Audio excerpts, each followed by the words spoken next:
Okay. This meeting is being recorded. Okay, that's good to know.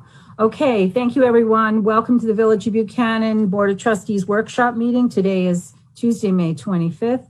This meeting is being conducted in accordance with Executive Order 202.1. And also, please note that you may hear the meeting live by going to Village Facebook page at the time of the meeting. And you may call in with questions or comments to 914-737-1034. And first, please join me in the Pledge of Allegiance. Pledge allegiance to the flag of the United States of America and to the republic which it stands, one nation, under God, indivisible, with liberty and justice for all. Okay, one of the first things I want to do, well, I'm sorry, everyone, but we're going to have to go into exec session, but there is something I need to discuss right up front before we even get to that. There was something that came up at last Thursday's community unity meeting about conflict of interest.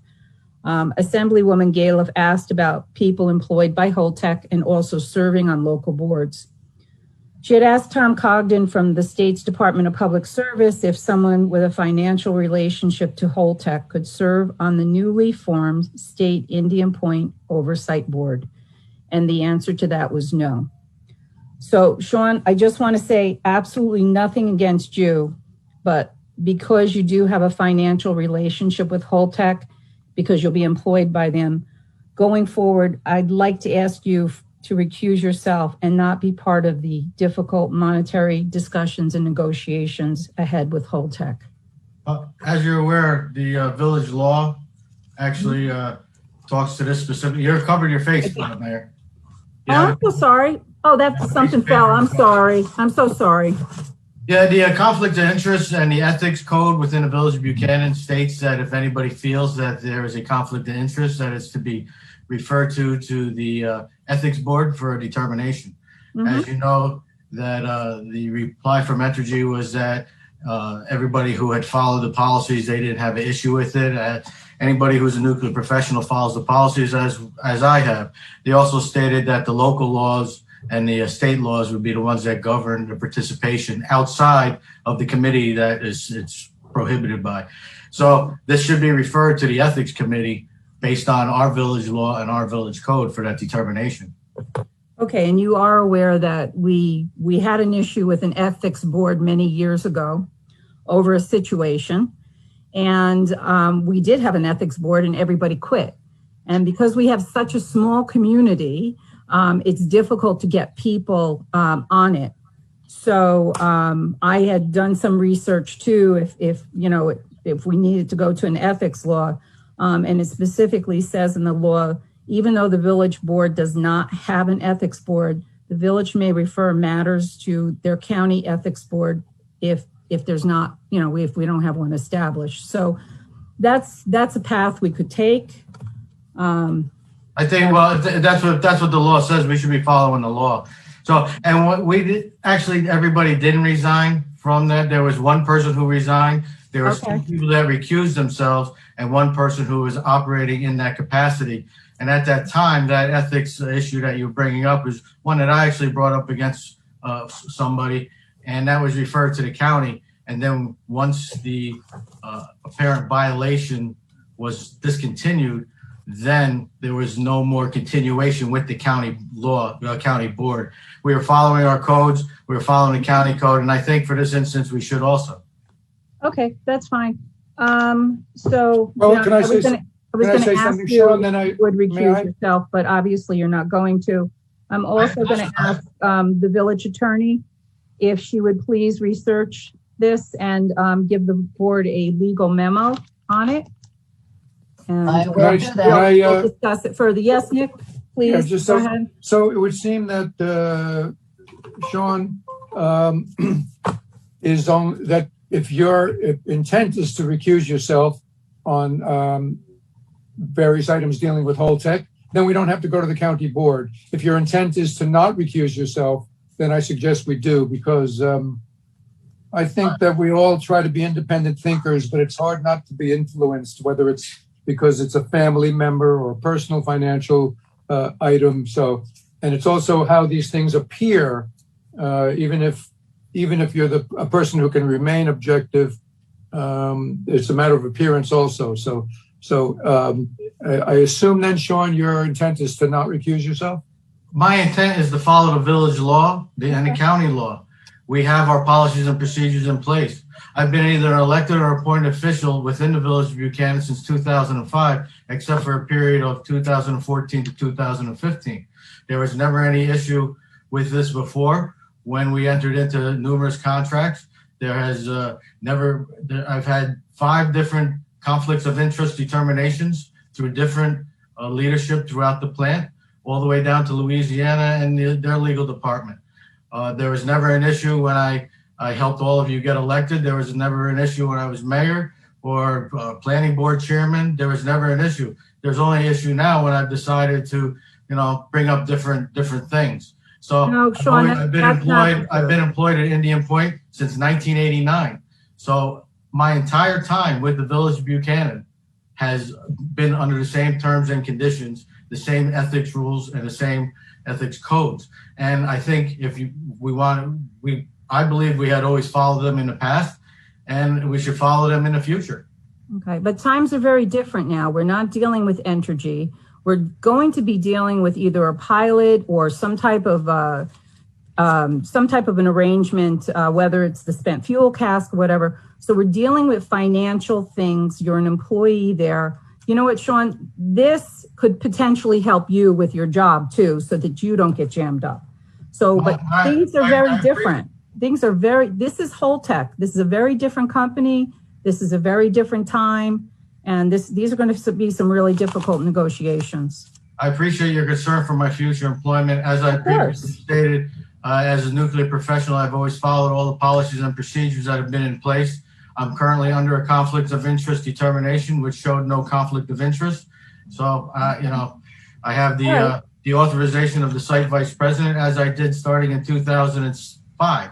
So, although the employers have changed, I started with the New York Power Authority and then went on to Entergy. So, it's the same. It's actually, I think it's even a little easier because there's not so much of a regulatory issue because the plant is shut down, although the envelope has closed somewhat. Right. But we're going to be dealing more with financial situations. And we dealt with financials before, if you remember. In have you ever done pilots before? I don't think you were in that pilot loop.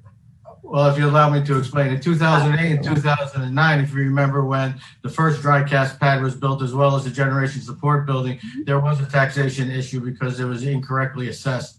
So, and when as you know, every year we entered into contracts with Entergy, and we entered into sewage contracts and billing all the time. So, I don't believe there's the only thing that is different is that I'm not agreeing with you as much as I used to. No, that's really the only thing. I work in the same place and it's the same facility, and we have our same laws and rules and regulations that I think we should follow.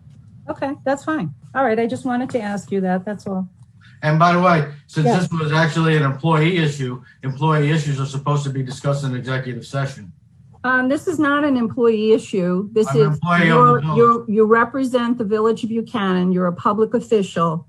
This is something that should be discussed in public. You're a public official, and we're talking about what the situation is so that, there's no conflict of interest. This was discussed openly at the meeting last Thursday when Assemblywoman Galiff brought that up. We do have a few other people that are employed by Holtec. And my understanding is whether it's at the school or whether it's at the town of Cortland, there was going to be discussions about that, open discussions about that. So because we don't want to have any problems. We don't want to have any have it looking like an impropriety or something like that. It's just. Oh, I appreciate that. So you're talking about your job. We're talking as a public official. So absolutely. No. I think it should be discussed in public. That was my opinion. I'm an employee of the village, and hopefully at the next planning board meeting, you will have the same public discussion because you did appoint a planning board member who is also an employee of the village. So I look forward to viewing that. Of course, I will have that at the meeting. The first thing at the meeting, we will have that discussion. So everyone is aware and everyone is on the same page. Okay. Well, All right, so Stephanie, please, if you could do a legal memo for us, we'd appreciate that. Okay, so now everyone, I'm sorry, I apologize, but we're going to have to go into executive session to discuss a potential litigation. And yeah, this is, we need to discuss this. So on a motion to go into executive session to discuss potential litigation. Mayor, just before we go into, I'm sorry, just if you can tell the public how much time it's going to be so that when they get off, they know when to come back. Okay, and we are going to be back. What do you think? About 15 minutes? 10, 15, 20 tops. It's hard to say. All right. So please, if you're on Facebook, either, come back in, or if you're dialed in about 15 minutes, dial back in, because we have a lengthy agenda this evening, and we'd really like the public to view this. Okay. All right. On a motion, did we do that? On a motion, second. All in favor to go into executive session? Aye. Aye. Okay. Thank you.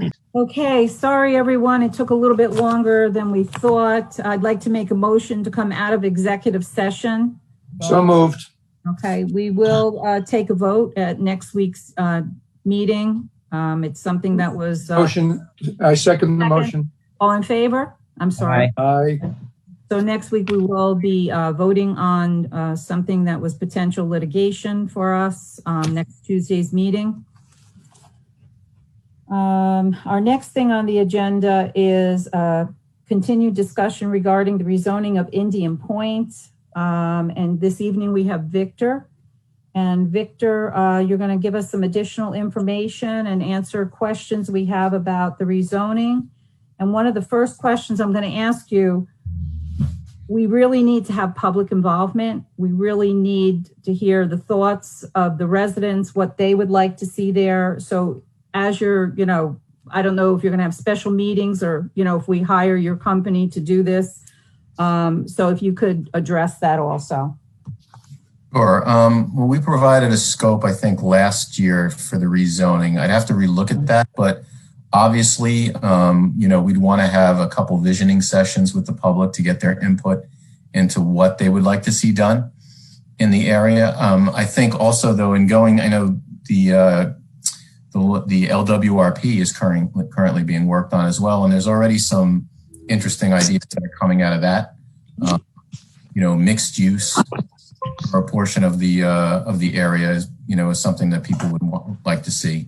Also opening it up to have additional access to the waterfront, and also a continuous walkway path along the Hudson as well. So there's already something to build on, but I think what we would like to do is kind of revisit our proposal and kind of include that, the public participation piece in that, in what we give to you. So that's definitely something we would do. I know we've had discussions on this before. Were you planning on doing any type of a review, or you're just here to answer any questions the board might have on this? I think we're just here to answer questions. We do think, that a rezoning study is definitely the next step you should do for the area west of Broadway, for the entire M2, what's zoned now as the M2 district. I don't think manufacturing is necessarily the best, long-term use for that area. Why is that? So that we can resolve this, because I've said that the manufacturing is not the best use of the property.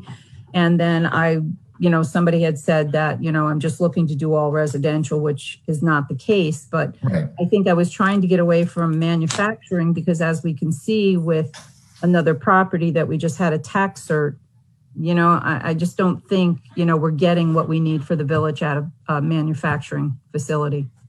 Yeah, and I think that's something that the rezoning study could definitely answer those questions. We did go through and read the DL English report, which kind of dismissed residential and commercial, and really just, their uses were pretty much office park and then energy related uses. But, there's some concerns there because they did kind of dismiss residential because they were concerned that it would be not as highly valued because it'd be located right next to, the power plant, which would be decommissioned, I guess, over a period of time. So they didn't hold it in as much value. But I think it's something that should be relooked at.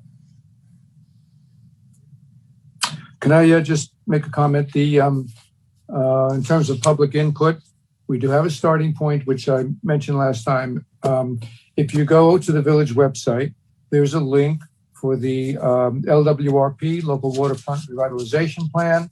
If you go to the first page of that the LWRP website, there's a link to the survey results, and there's about over 100 pages of tabulated survey results, including all of the individual comments and different things, so that you can see what things like how much people are aware of the different locations up and down the Hudson. There is a detailed section just on the Buchanan area, which will include some comments and suggestions and people's thoughts of what they'd like to see in that area. If you go through that and scroll through, you'll find a lot of information. All right, but I'd like to continue. I'd like to continue. Yeah, no, that's fine. I'm just saying we do have a starting point. Sure, yeah, the LWRP, yes, thank you. Well, Mr. Minerva, I'm sure you're aware that the LWRP didn't give specific guidance on what type of use that facility will be used for. It actually specifically stated that the elected officials and the communities which would be affected should come up with a master plan. Then after they decide on what the potential uses are, then they can go out and decide what kind of zoning to do or what kind of project they would like. I think we're getting a little too far ahead of ourselves. I think we should be concentrating on more of the area to the north of the old Con Ed entranceway. And I think that we should come up with ideas of what we want and then just send an RFP out to different developers so that they come back and ask us what we think of their plans and tailor the zoning to them. It wouldn't cost us anything. Yeah, that is another way to do it. I mean, we've been on the other end of that process, where you send out an RFP or RFQ for developer interest. Yeah. And they basically give you a conceptual master plan with I'm sure, zoning. I'm sure that there are plenty of developers out there that would love the chance to develop. I don't know how many acres we're talking about there, 20, 40 acres. Are you talking just north of the spent fuel path and into the field? That's correct, because I know that that's Entergy property right now, and it has been. People had speculated that they might be willing to give that up earlier. The rest of the property probably won't be available. Within 15 years. I think even 15 years is kind of a stretch goal because a lot of people are not aware of the different structures that are in that area. So I really believe that it would be most beneficial and cost effective for this board to decide what kind of development they want and send it out to different developers to come back with plans and then tailor the changes in the law to the plans that we like the best. We did There again, talk it wouldn't about cost that. us anything. We did talk about that once before, Sean, because we had our eyes on that 60 acres and we feel that would be probably one of the first parcels that would be released. I know you had commented on that once before about the terrain. The terrain is rocky, but it depends what you want to put there. Some of the thoughts that came out of this was, and I know I'm going to take heat for it, but some type of a nice residential on the river. I've walked the site there. Stephanie, Marcus, Nick has walked the site. Absolutely beautiful view of the Hudson River. So we were thinking maybe in that area, some type of residential, and I'm not saying condos at all, but we were thinking some type of residential, maybe some type of a marina. I don't know what can happen there, but you're right. A developer can come in, and we had talked about doing something like that instead of spending the money to do that and have a developer come in and tell us what their thoughts are of the property. Well, I did mention that a month or two ago because there has been a history over the last 4 decades of us losing money on several different occasions because we couldn't come to a consensus on what to do with even the smaller parcel that we owned. I believe in the 1980s, we lost over $600,000. In the early 2000s, we lost another 10 or 20,000. In 2010, I think we lost 15,000 for an estuary grant. So we're not professionals at this. I know Wow. Mr. Minerva is a professional at it, and he's going to go by our guidance. Mhm. So I really think that outside entities would be better prepared and have more experience at doing this. If we tell them what they want, we say, hey, give us a commercial aspect. We want this amount of tax revenue. We want this amount of percentage of this. We want 40% of that, 20% of that, 10% of this. And they can come and tailor that. We just have to give the direction. Mhm. We're actually doing something similar right now for the town of Hempstead, where we are reviewing the conceptual plan for the area around Nassau Coliseum. So we're getting paid actually through the escrow from the developer. So it's not really costing the town anything, but we're doing the review of their plans right now. Oh, absolutely. And we have the same rules and regulations within our code that when a developer comes to us and they want research and, different things that are use of our resources, that we bill them back too. So it is at no cost to us, but somebody has to come to us and say they want it, So, and they usually come to say they want it because we have the codes and everything set up for the way they want to do it. Right. So we're kind of doing this backwards. Number one, because we don't own it. Number two, we're trying to dictate what somebody can build for us, where I think they should bring the options to us and we choose. Mm-hmm. I agree. It's a possibility, sure. That was just I just wanted to tell you to catch you up. That was just one of the discussions that we had. So, but you're right, a developer would probably come in and say, nope, I want to put something like this in. So, So let me ask a question. I mean, I've always focused primarily on that northern parcel, which is about somewhere between 60. If you take it right to the property lines and to the fence of the existing plant area, it's between 65 and 70 acres. A little less than that, obviously, would be developable because you probably have to keep some buffer to the cask storage. I mean, I think that I have a pretty good idea of some of the conditions I would like to see. Exactly how we go about. I think that's fairly good. That's a good idea to kind of give some guidelines of what we'd like to see, and then get some input from developers. Question, I mean, I think that's the most important parcel to act on and expedite some kind of concept for. But what about the other parcels that we want to, I mean, because David had said that he thinks we should look at the whole Entergy parcel, all four DL English parcels, and kind of, come up with some kind of rezoning plan for all of it. I personally think, well, I like that. We could get bogged down, and I think that I'd rather, if we can move ahead on the northern parcel, the wooded parcel, and not get bogged down trying to figure out what to do with these other parcels that are going to be in, that are going to be bogged down in nuclear cleanup for 10, 15 years. We could take care of that northern parcel and then revisit the others. But what's your thought on that, Victor?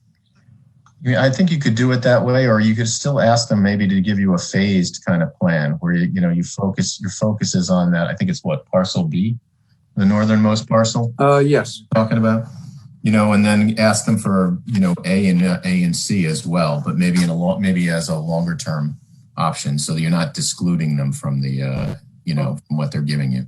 Before you even ask them, you got to ask Spectra Energy, because those two gas lines transect that diagonally through the entire property. So, I have a hard time, well, either way. I don't think the gas lines go through parcel B. no, not at all. But they do go through the others. The gas line goes from the river between Continental, or the sheetrock plant, and the warehouse. Then it goes diagonally across and exits outside by the primary water storage tank, which is the northernmost part of the property. That's how right. But are you talking about the new line, or the old ones, the ones that were installed in the 50s, 48 and a 28 inch? They transect that property diagonally. Right. Yeah. So the new line, because we walked it. The board walked it. Nick and Rich and I think actually walked the new line. I We think know that exactly line, where that is. this is not real clear, but that Okay, so line, you're talking about the original line, one was capped, the other was, so there's, I think they told me there's 3 lines there, believe it or not. yeah. I'll But get, it skirts the edge of that parcel B. I don't think it cuts into it. Okay. It's right at the edge of it on the, I think it's A and C. on the east side. and what about next to the switch yard? I know the gas line south of that is, cuts through the property, but there is, right next to the switch yard, there's a piece of property that I think goes behind the school also. I don't know how many acres that is. I mean, we can build in the area of the gas line. I forget what the setbacks are to build around the gas line. I just don't remember. Well, it's got to be looked at. You know, we got to check that location. All right. So, all right, but I think B is probably going to be the first property. If they're going to release property, I would have to believe that would be one of the first properties Yes, that they would release. for sure. And I have sat down with them last year a few times. They came to Village Hall. I had a conversation with them. I told them, you know, it's really important for us to be able to develop some property for our tax base. The conversation I thought went well. They were very open to discuss it. So, and that was one of the properties, B, the northern property that I specifically spoke to them about. But Well, how does the board feel about a hotel or conference center? And what would be the tax rateability of that compared to residential? We could come together with a list of things that we'd like and send it out in a package. We could have 15 things and ask the developers what they want to specialize in. all right. Well, in the draft resolution I put together a year and a half ago or more, about a year and a half ago, I've sort of rethunk it, is that a word? A few times since then. And I probably scaled, you know, like initially I just kind of raised it like a question and included some commercial uses that I would eliminate now. I wouldn't mind, if there's residential, I wouldn't mind, you know, waterfront restaurant, certain commercial things I think would fit well. I wouldn't go with any major commercial operations, you know, but commercial that lends itself well to residential, bars, restaurants, cafes, you know, a marina, like you said, but you know, a nightclub with a music venue, maybe, I don't know. So why don't we get a list of things we're interested in and things we don't want to see? Because that'll make Victor's job a little easier. So he kind of understands what our thoughts are. Well, why doesn't everybody start with the proposal I had given everybody, which was really, as I always say, just to start the conversation. Look at the things that I listed and say you agree with them or you don't agree with them, and add the things that any other ideas you have, and let's revisit it at the next workshop. Okay. But do the homework. But the idea is to then send this out to developers to solicit a proposal from them. That's my suggestion. That's what we. I think that's a good idea. We're on the board too. Okay. Okay. All right. Game plan. So get your list together. Any other questions for Victor? Not at the moment. Okay. All right. So we can move on. Thank you, Victor. Thank you. Appreciate you coming this evening. No problem. We'll be Thank talking you. again, I'm sure. All right, Victor. Bye-bye. Okay, the next thing is the sludge removal contract. This is something we do every year.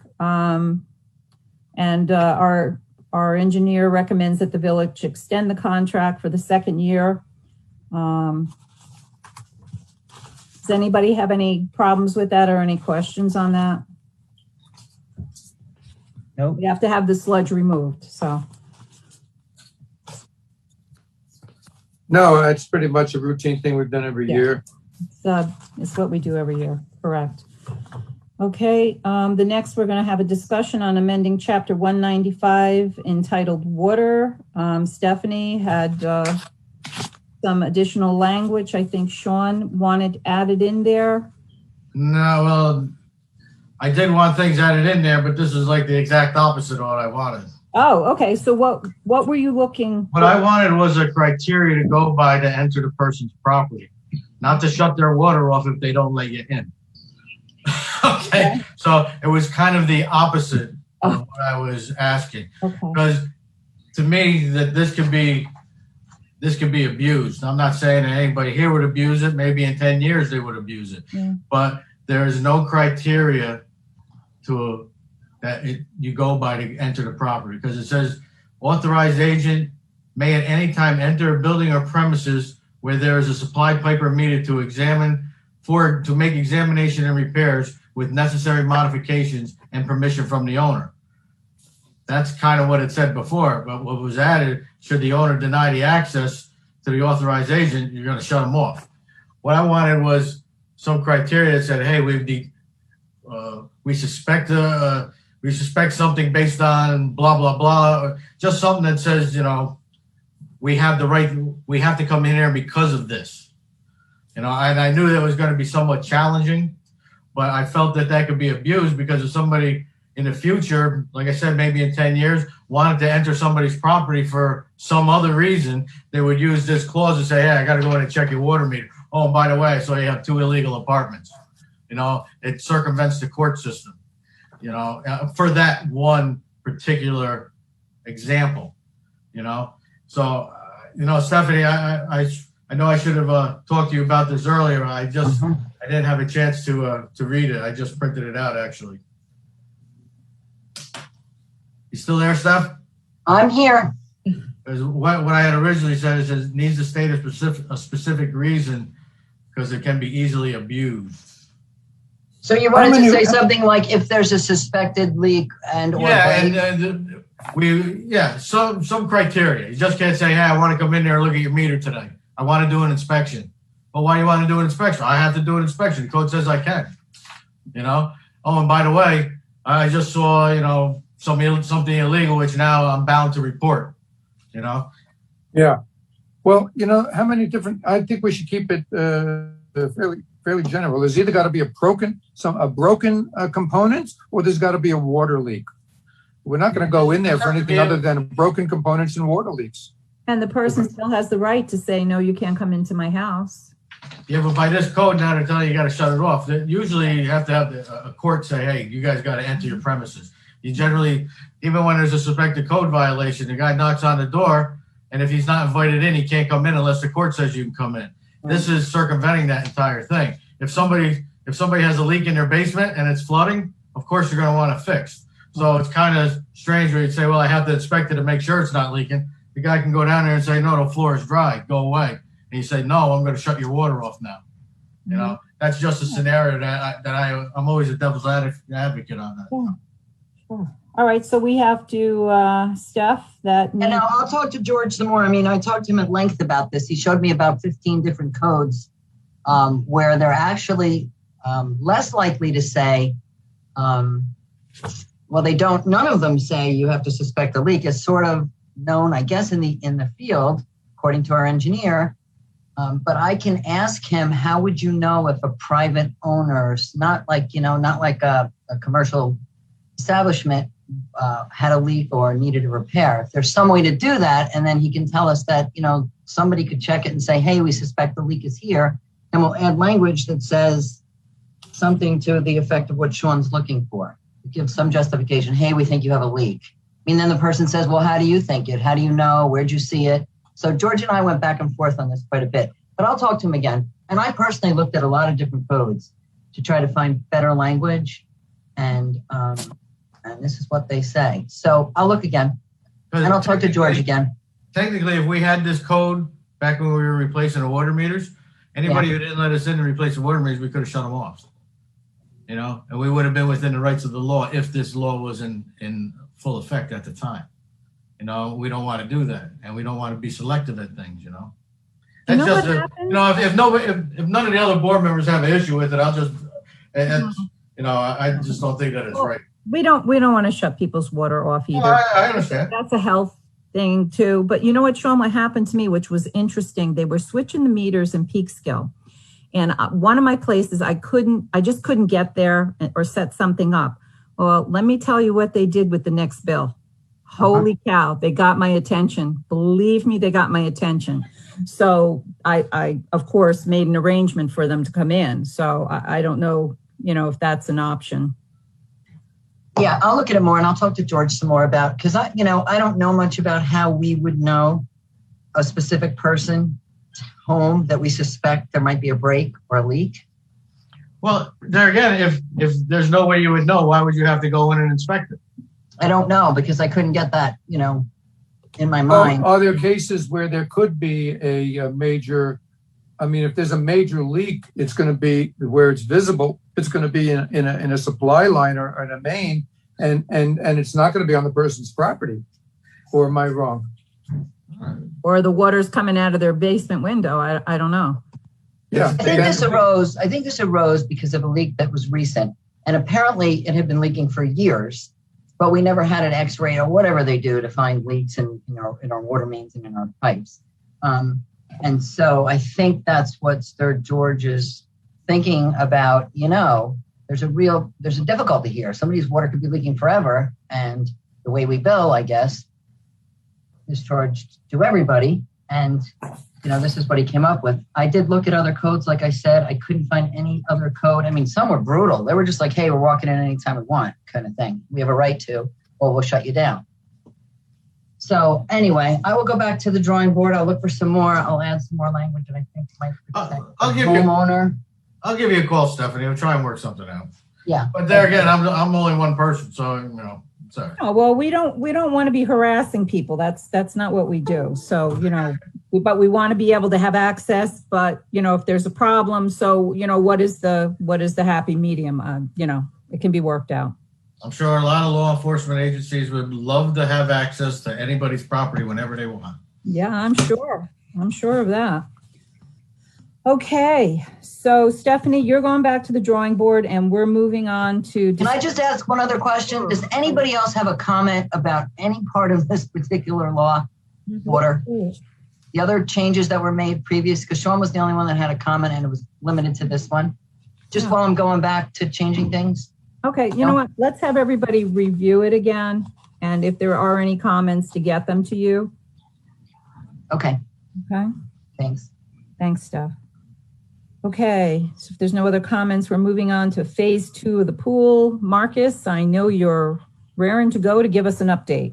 Yes, no problem. I asked Andrew, who was the pool consultant, gave us some more proposal and outline for second phase. I haven't heard back from him yet. So that's still in the holding pattern. Hopefully for the next meeting, I'll be able to give it to you. But I do have an update regarding the pool pump that we talked about some time ago. I heard from George yesterday and today. They got some bad news. We might have an alternate plan. The bad news is the pump that was ordered, the manufacturer said it will not be a special order pump. It will not be ready until the second week in July. That's bad news for summer camp. So the contractor said that he was able to find another pump that's off the shelf, but I'm not an expert on the pumping. That's George said he'll be at the next meeting. But the voltage is higher and you need a transformer to be put in. So we need a little additional electrical work to have that pump put in place. And that pump is configured the same as the old pump, the pump we ordered. So when the other pump comes in, we can then reverse engineer and take the transformers out and put the other pump back in. The negative part about that is the additional pump is $3,000. The special order is $3,000. So we'll be stuck with an extra pump to get to assure that the pool is operational for the summer camp. George is still working on the final numbers. I don't have the details of that, but he said he'll be here at the June 1st meeting to provide the board with additional details and actual cost. And then you guys can and then the board can say, it looks like a good plan. You're willing to spend the extra money or you don't. And then we have to decide how we're going to continue, what pace we're going to go on. There would be a $3,000 pump. I'm sorry. Go ahead, Sean. The extra money you're saying is $6,000, right? It's about $3,000 for the pump. Well, the pump we ordered was a little bit over $3,000. Okay. The extra, the other pump that can be, it's off the shelf, can be brought in the same next day is $3,000. So they got $3,000 for the extra pump, and then the electrical work to put the transformers in, connect the transformers, and then when the other pump comes in to remove the transformers and then put the original pump back in. So the additional cost is $3,000 plus the extra electrical work. And George, We don't have a figure for? we don't have to work there. I don't have the numbers for the electrical work because George is trying to get that estimate from the contractor and the electrician. He should have it later this week. If I get it, I'll send everybody an email before the June 1st date, and they should have the information beforehand. And that would be, otherwise, the camp will have no pool for a few weeks. Well, the problem is there'll be the second week in July. The pool needs at least 1 week for the chemicals to balance out. Yeah. And then that size of the camp, I think that camp ends in the first week of August. Yeah. So you'll probably have that section of camp with no pool, which you'll have a lot of upset parents at the same time. So I'm trying to avoid that. So we are talking about, I would say between $3,000 to $5,000 extra to get a solution to have the pool operational for camp. That's what I'm guessing, but George will be able to give you the details next If we want week. the pool open, that would be the way to go because, even though they're saying the second week of July with this other pump, that's no guarantee because we're supposed to have it before then as it is. That's correct. And of course, they're saying because the supplies, the COVID and everything else delayed the manufacturing of this pump. But like I said, I'm just want to give you guys an update, and I'll have George provide you more details. We'll have the price of the pump, we'll have the price of the electrical work and supplies, and then the cost to reverse engineer back to the pump that we ordered. The bad part is we'll have a pump that extra pump that I don't know we're going to do anything with that pump. I don't know if we could try to sell it. I'm not sure why we have to reverse back. I don't understand why the temporary can't be the permanent. Yeah. They're concerned with that. I'll let them explain. The concern with that is that because of the transformers that they have to upgrade the electrical work, their concern is that if there's any change in the voltage, that pump could be burnt out. So I'll let George explain that as well. That was the concern. That was what the transformers are for. I mean, it seems all right. I'll wait till next week to. Yeah. That's what I'm saying. You guys can talk the same language, and you and George can have that discussion. Absolutely. Yeah. All right. The only concern with that is the special order pump, Anthony. We still have to pay for that one either. So either that pump will come in and we'll be sitting around, or maybe we try to sell it, or the pump that we put in, we'll have to try to sell it. So either way, we'll have an extra pump that we have to do something with. I get it. No, I get it. Sounds good. All right. So waiting. We'll have 1 more week and we'll get you the information. But if I get the information, like I said, ahead of time, I'll send everybody an email so you can digest it and maybe ask any questions to George before the meeting. Okay, good. All right. So we'll have an update next Tuesday and then we'll make a decision. All right. So now, if nobody else has any questions, we're moving on to discussion on keyed cement blocks. That was on the agenda. I think we've had a couple issues. That's what people call mafia block. Yeah. We've had a number of concerns of that throughout the village. We had a planning board meeting the other day with another concern like that as well, and how it looks. So the discussion was that if the village board want to consider either outlawing it or having the planning board approve a fascia detail, and then the planning board can do that as part of like an ARB process, architectural review board. Like behind Casabella, the wall back there is the mafia block, but they have a fascia brick in front of it. That's something the board want to consider. We can actually put that in the law and then mandate anybody who uses that kind of block, mafia block or key block, they have to finish over something that the planning board is agreeable to, and the neighbors, of course. So just throwing out there. The planning board is the architectural review board. The example you used was part of the site plan approval that was instructed for the developer to do as part of his site plan. You don't need a law to follow the rules we already have. It's the planning board should know that if it's an engineered structure, that they have to have the aesthetic values that they're responsible for. I don't know what you're asking for. You're asking for a law to ban mafia blocks? Or what's going to be next? I don't want to ban mafia block. And, Anthony, Okay. not mafia block. Let's say the cement. It's called block. Key block. Large cement blocks. Actually, when I was in front of the, anyway, I don't want to bring that one up. No, But that is a proper engineered term. Yes, that it is. was listed in many architectural manuals and manufacturers. And that was one of the reasons why we didn't get in trouble for that term being used at a planning board meeting in 2012 or something like that. But anyway. But Sean, I think that was a regular board meeting, I think, and it got a little heated over that term. So a planning board member had whispered to somebody while the mic was live, and some people complained that I didn't remove that board member for discrimination against Italians. And when I failed to remove that board member, they put discrimination charges against me with the state, which I successfully defended. And part of that was the engineer's input on the proper terminology for that type of product. It was quite a bleep show. Yeah, Yes. I remember that well. But anyway, I don't want to digress. Oh, I but you know what I really don't think we should we should codify this. It's in the planning board's purview, and they're responsible for developing the site plans to be aesthetically pleasing to the neighbors as well as the rest of the village. I disagree. I think we should ban that as a finished material for retaining walls and fences. And if it's needed structurally, then it has to be faced with something else. I think it should be codified because we've had a couple of cases, and sometimes people are doing this without even going to the planning board. I think there should never be a case where anybody has to look at that material from their residence, and I think it should be banned. And right now we have an email from a resident who said, now that I'm quoting, the new plan for the Mafia Block wall is to build another wall 6 feet in front of the current unpermitted wall with nicer looking stone. Okay, so I think that's not what I was implying when I said we should ban it, or if it's needed structurally, that it has to be faced.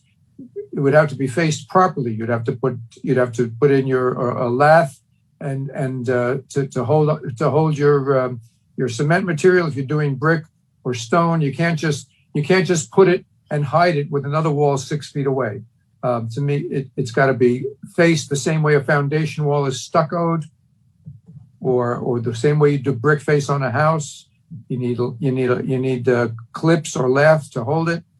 And I'm sorry. One more point I want to make, that maybe it's something you got to consider too. Our code says that you can do anything up to 3 feet.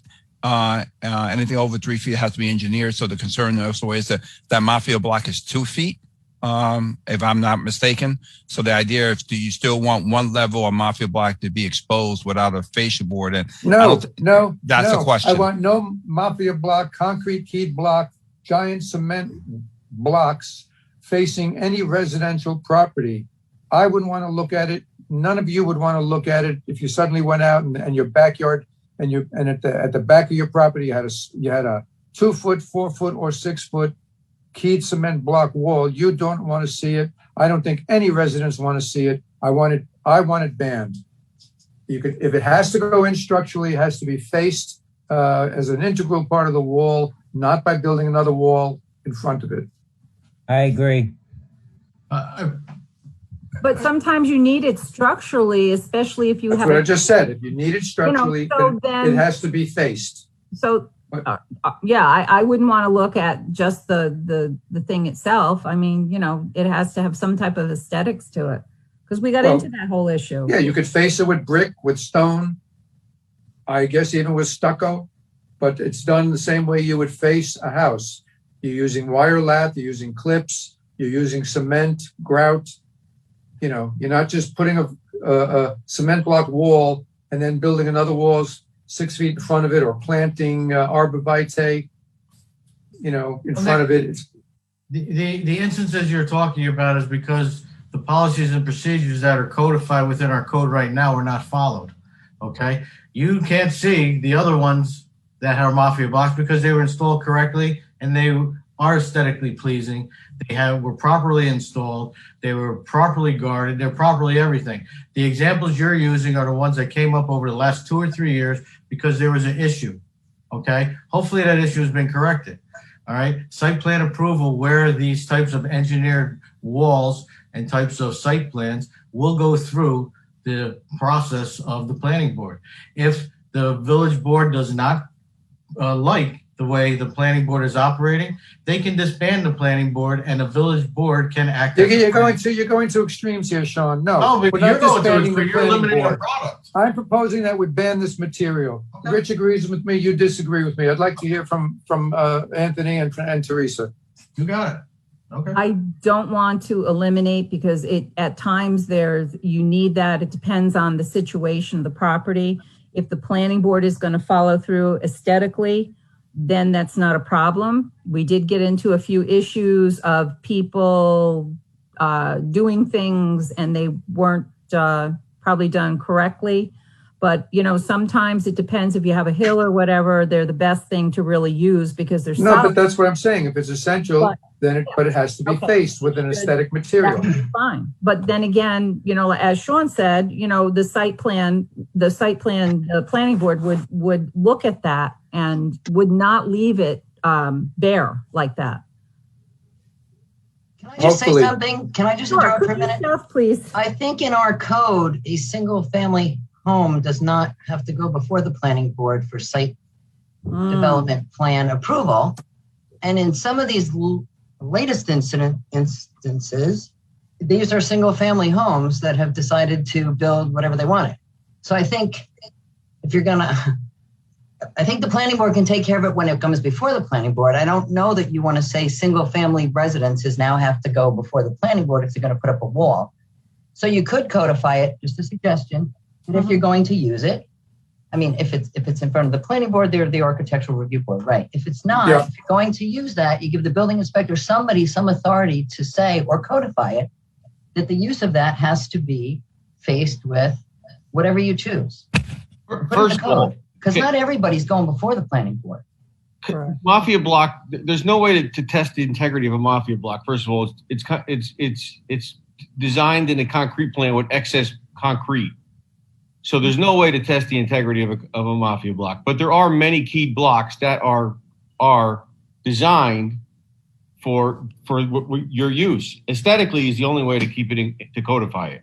Right. If you wanted to aesthetically say a mafia block has to look in a certain way that you want or we want, then that's the only way to really to pass this, because there's no way to ban a concrete block. I mean, the engineered block. There's many key blocks that are engineered for this purpose. Are they all 2 foot high? No. Some of them are 1 foot, 2 foot, 3 foot. I mean, they're 2x6, 2x4.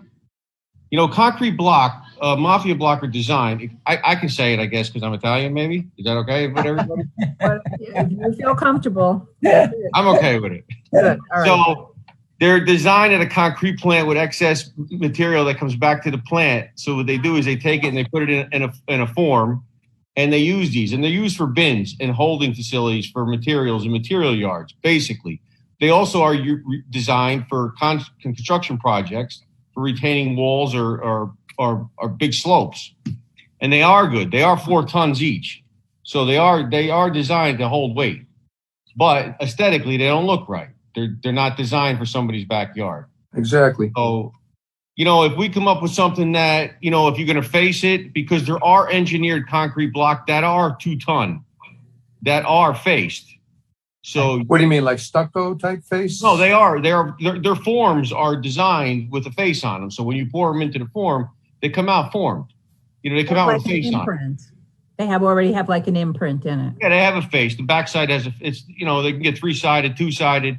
Mm-hmm. So you can't just ban the product, but you can put into legislation that you want a aesthetic look. Your finished product needs to be aesthetically acceptable. But that's the gist of what I would like to see done.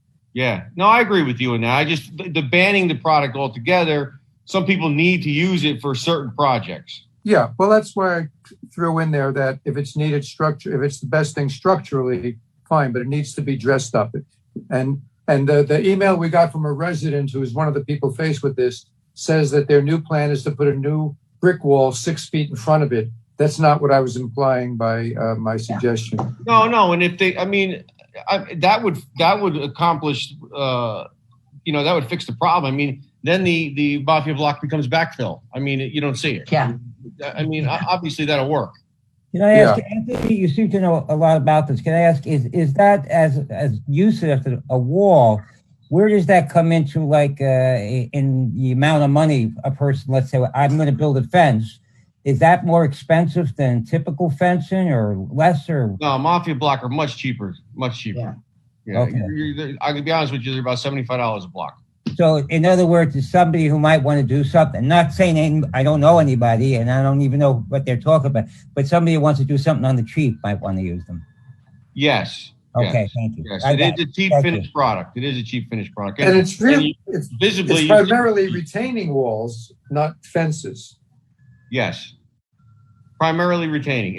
They're that weight to retain. I mean, that's what they're basically used for. Right. Now, as our code stands now, somebody could probably put it up as a fence. Yeah. Yep. Which, so, I'd kind of like, if somebody were to do that. I'm not so sure about that, Nick, because for a fence, you need a permit.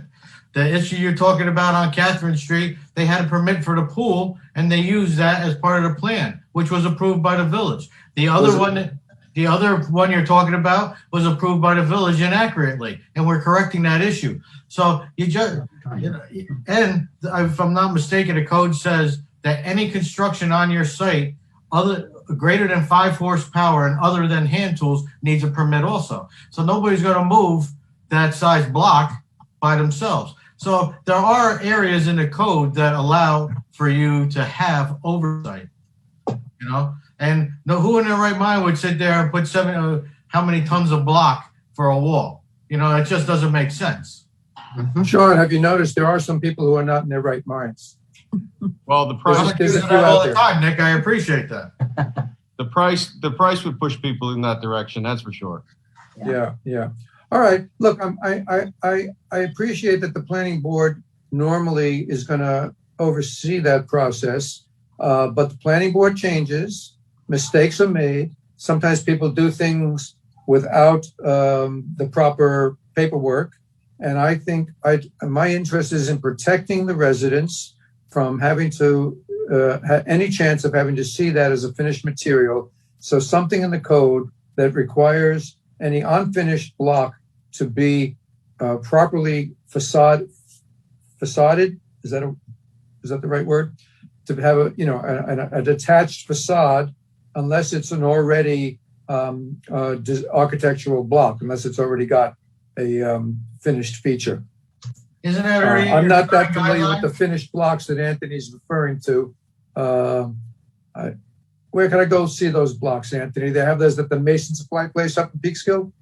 Well, if you go up north on Route 9, Mid-Hudson. VSP? Yeah, well, you go north of VSP, it's Mid-Hudson Concrete.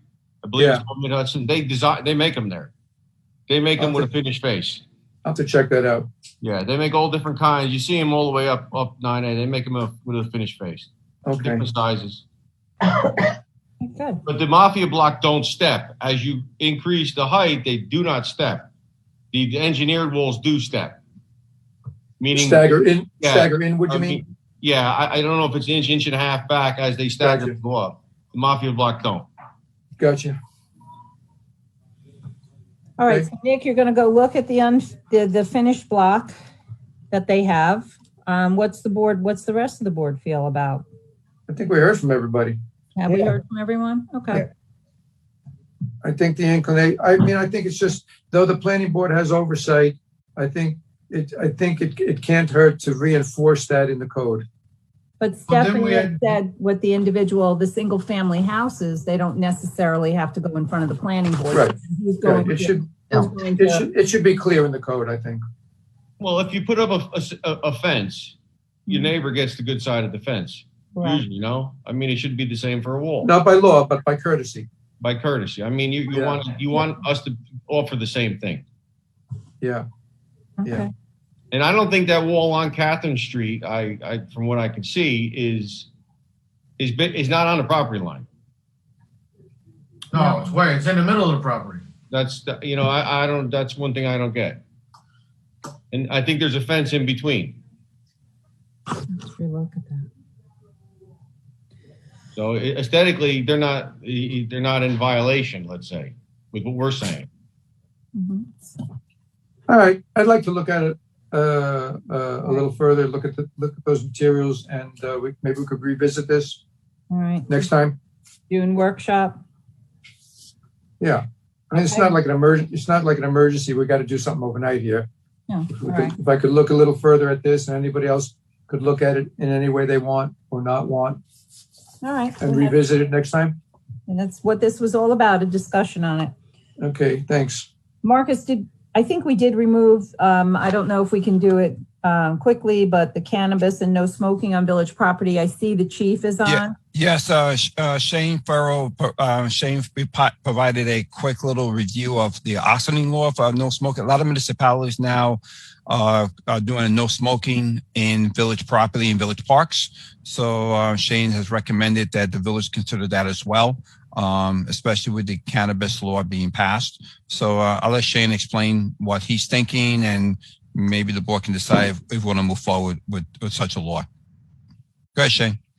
Oh, I mean, we were just reviewing some policies and code and stuff just for our own enforcement efforts. And I just noticed that there was no smoking policy in the parks. I just felt that, that's, could be a quality of life issue. Just smoking in general in parks is, people are trying to exercise, have good activities, relax or whatever. So that was just my thought on it. And I know there were some concerns, with, maybe some possible buildings and stuff going on in Peekskill and could affect our parks as well, bring more foot traffic in and stuff. So I just wanted to just bring that to the board's attention that we didn't have anything like that. And that's for any kind of smoking. So. Do you think it's enforceable? I mean, or is it just going to be a law that is on the books and people are going to be smoking? And I mean, how much can you check up on that? No, but it would give us authority. I mean, if somebody's making a complaint, if somebody's quality of life is being affected, we would like to address that. At this moment, we couldn't address that situation. So this only applies to smoking, though, not like in today's world that you can have cannabis in, No, your law cannot be discriminatory. So it has to incorporate everything, including vaping. I think the Rezoning one was pretty. Does everybody have a copy of the Rezoning law? It's included in the package there. Yeah, it's in the package. This one has a lot of products, plant-based products, weed, tobacco, cigarettes, pipes, lit cigarettes. So, I mean, you can form your codes to vaping or whatever the board chooses that could affect somebody's quality of life that they feel, I mean, because I would think Shane, it would be hard to enforce, like if somebody's eating brownies with cannabis in it. How you going to know that? Well, that's not smoking. So that's not smoking. That was my question. It was only referred to smoking. Yeah, It's the smoke nuisance. It cannot be discriminatory. It has to be smoking. So it's the smoke nuisance. It's not the product. Correct. And does this include vaping? You can include It's up to you. Yeah, you can draw the law. You cannot discriminate. Basically, that's the rule. You cannot pick and choose what you want to enforce. It's got to be no smoking, and you just add everything in. I think the Rezoning law is pretty comprehensive. I think it really spells it out. Yeah, it does. If people are, if the board is interested in doing that, then I think we should do something very similar to the Rezoning law. Why reinvent the wheel? I've always been against creating law after law after law. Yeah. People want to smoke, they smoke. I find it worse to see all garbage laying around. You can see a cigarette butt out, big deal. You're standing next to a park where trucks drive by every day. you're breathing in all of the truck exhaust, and what are you going to ban next? Not being able to eat in the park because you see too many rappers around. I really don't like putting so many laws in that prevent people from exercising their freedom. I think how this came about, though, is because with the new marijuana law and the city of Peekskill wanting on our border to put potentially one of the places to sale, I think, we couldn't just discriminate against marijuana. So if we were going to do any type of a law, because we want to discourage people buying it across the street and coming into Lents Cove and smoking. So we're trying to discourage that. We want families there. We want people to use the park, and we don't want people smoking marijuana and being all zoned out. So I think that was the reason behind this law. It wasn't, for anything else, but we just can't discriminate against one thing. We just have to blanket no smoking. Now, it would include the Village Hall lawn and park. It would include the park by the circle. So you couldn't sit at the bench there and have a cigarette. I guess I think that in any place where it could be a nuisance to other people, it should be banned. For example, if we did put a playground in down at Lents Cove, it should be made a no smoking area. But otherwise, I'm a little. I personally don't want to smell other people's smoke or breathe other people's smoke, but. People, I don't want to see other people's candy wrappers or drinking cups or cans or bottles in the bushes. Or cigarette filters. What are you going to do? Ban those things too? Or cigarette filters. I mean, well, littering is already illegal. After 7 years. The littering is already illegal. All right, then if we don't pass this, okay, if everybody feels uncomfortable with this, so if they open up January 1st in Peekskill, then we have no control over if people come in to smoke marijuana. So to me, that's the alternative. So I don't like this. I don't want my kids going to a park where people are smoking weed. I can tell you that. Yeah. So if you got to ban everything, I'm into banning everything, because you can't, if it's the front lawn of the municipal building or it's the park or the playground, what's the difference? I mean, I don't like it. I don't like it. I think the exposure to the children is always going to be there, and that's what we're trying to keep out of, keep them away from. Mm-hmm. So, and that's the only reason why this came about. So, I just wanted to put that out there. So the board has to make a decision. I myself. So basically, somebody wants to smoke a joint, they could walk down the street. They could walk to the street. Yeah, absolutely. But you can't drink a beer out in public. So anybody will just leave the park, stand on the sidewalk where everybody goes in, smokes, and then walks over to the river to look at the vistas. Mm-hmm. You know what I mean? So yeah, it's. You know what I mean? I don't have a problem with them smoking cigarettes. It's just the exposure to marijuana. But if you have to have one to complete the other, then whatever you have to do. All right. So, we will, Stephanie, if you could do up a law, and then we'll put it to a vote on Tuesday, and we'll see how the board feels about it, and we'll go from there. Let me clarify. You want me to draft a local law to give you, and then you'll discuss it at the next meeting, call for a public hearing at the following? Yes, please. Okay. Yeah, I think that the Austin law is a pretty good template, and I would say include the vaping, because, otherwise, if it just says lighted cigarettes, should we? I think we have to specifically. Isn't vaping pretty much the same thing? I'm not exactly sure. Well, it says any tobacco, weed, or other plant-based products intended for inhalation, whether natural or synthetic. We can put including vaping if that's what you want. I think synthetic. Is that vape or I don't know? Maybe I'm. And I'll use the word vaping. That's fine. Yeah, I think we should, because otherwise the way this is referring to carrying a lighted cigarette, if somebody on a technicality could say I don't have a lighted item. Supposed to say lighted smoking material. Yeah, simplest thing is just to use the word vaping, right? So gummies are okay. You can eat all the gummies you want and walk around the park, where you just can't smoke it. You can eat it. Like, Hey, well, that's cool. breathe I can gummies, take my kids don't have to breathe it in. Okay. Yeah. And also, you know, it's, if you're smoking, it's a very obvious thing to other people in terms of being a role model. You know, if you eat a gummy, it's not drawing attention to you. You know, if you eat a few gummies, you might start drawing attention in other ways. All right, so Stephanie, we will have a discussion again Tuesday evening, and we'll go from there with that, okay? Yeah. Thank you. Okay, moving on to the amendment to chapter 137-2.3 of the Village Code. This is about storage pods. To be removed from the code and placed in the fee schedule. Stephanie, do you want to go over this again? I know you had sent an email. Sure.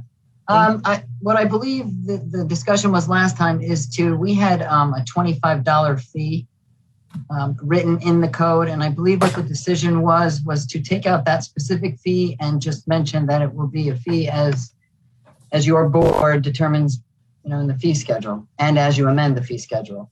And so really those were the only changes. I took out the $25 and added, you know, look at the fee schedule type language. And then I think somebody else had said something about, you know, having it for 30 days or more. I'm not sure, but I wasn't clear on it. So I sent it through. I didn't get any comments. So I assumed that the only issue you had was the fee schedule, reference to the fee schedule. Yes, but we never came to a determination on what the fee is, so that it should be put into the fee schedule as it was previously legislated. Okay, yeah. Well, what I thought was happening was when we discussed this, we'd also then have to have you make a motion to amend the fee schedule to add this. Correct. And the fee. Correct. Yes. Right, at the same meeting, obviously, because otherwise, this is useless. Yeah. So the initial proposal from the building inspectors was a $250 fee, which I think some of us thought was too high. So I'm going to just to start this off, I'm going to propose that we do a fee that's different depending on if you're going to park it on the street, $100 fee for the first week. If you're going to park it on your own property, a $50 fee for the first week, with extensions at $25 a week for up to 4 weeks. I don't know if we want them on the street. I don't think you put them on the street at all. Yeah. Well, wasn't that an option in the wasn't that what the building inspectors were saying? We don't put dumpsters on the street. We wouldn't put a pot on the street. There are some locations where you have to put dumpsters on. Yeah, no, you're right. Some people have no driveway. I think there were. Yeah, there were locations that don't have a driveway or any place to put it on. That's correct. Yeah. What the building inspector wanted was a $100 deposit to ensure there's no damage to the roads. Right. That won't cover a whole lot of road repair. Oh, well. But I mean, a larger fee, if it's, I mean, you know, I think people are going to generally put them in their driveways. So maybe a larger fee if you have to put it on the street, nothing too crazy, but, you know, maybe I just said 100 on the street, 50 on your own property, and $25 a week for extensions up to 4 weeks. So you're saying $100 a week? $100 to get, yes, $100 for the initial week if you put it on the street, $50 for the initial week if you put it on your own property, and then $25, you can get extensions of $25 per week for up to 4 weeks. Hey, Nick, just a quick thought. I'm not sure how people that don't have driveways would feel about being charged more than those, you know, it's not their fault that they don't have a driveway. You mean a resident more, and you're charging discriminated against? Right. Oh, we don't want that. It's not what we're looking to do. It does feel that way, though. Just, you know, I'm just playing devil's advocate here. I agree with Stephanie. Maybe what you do is just make sure you have enough deposit in case there's any damage to the street. Well, then make it just the one fee at $25 a week, and you have to put it on your property, and then have a clause for people who can't, for people who are unable to put it on their property, have to get the building inspector to work out the location with them, because I mean, it's probably a small number of people So for those few people that are an exception that don't have any place to put it, even on Tate Avenue, most of the people that do not have driveways have a pullout, where they could put it. Okay. I mean, what do you think? I mean, because we can't just have them on their own plopping it in the street. Maybe. No, I don't know. it should be approved by the police and the building department as well. Yeah, provide that's safety. probably more of the police issue than the building inspector once it's in the street. So you want the police to issue a dumpster permit like they do parade permits? Is that what you're asking? That they review where it is, like that if it's going to go on the street, that they feel it can be, it's not going to create a hazardous situation.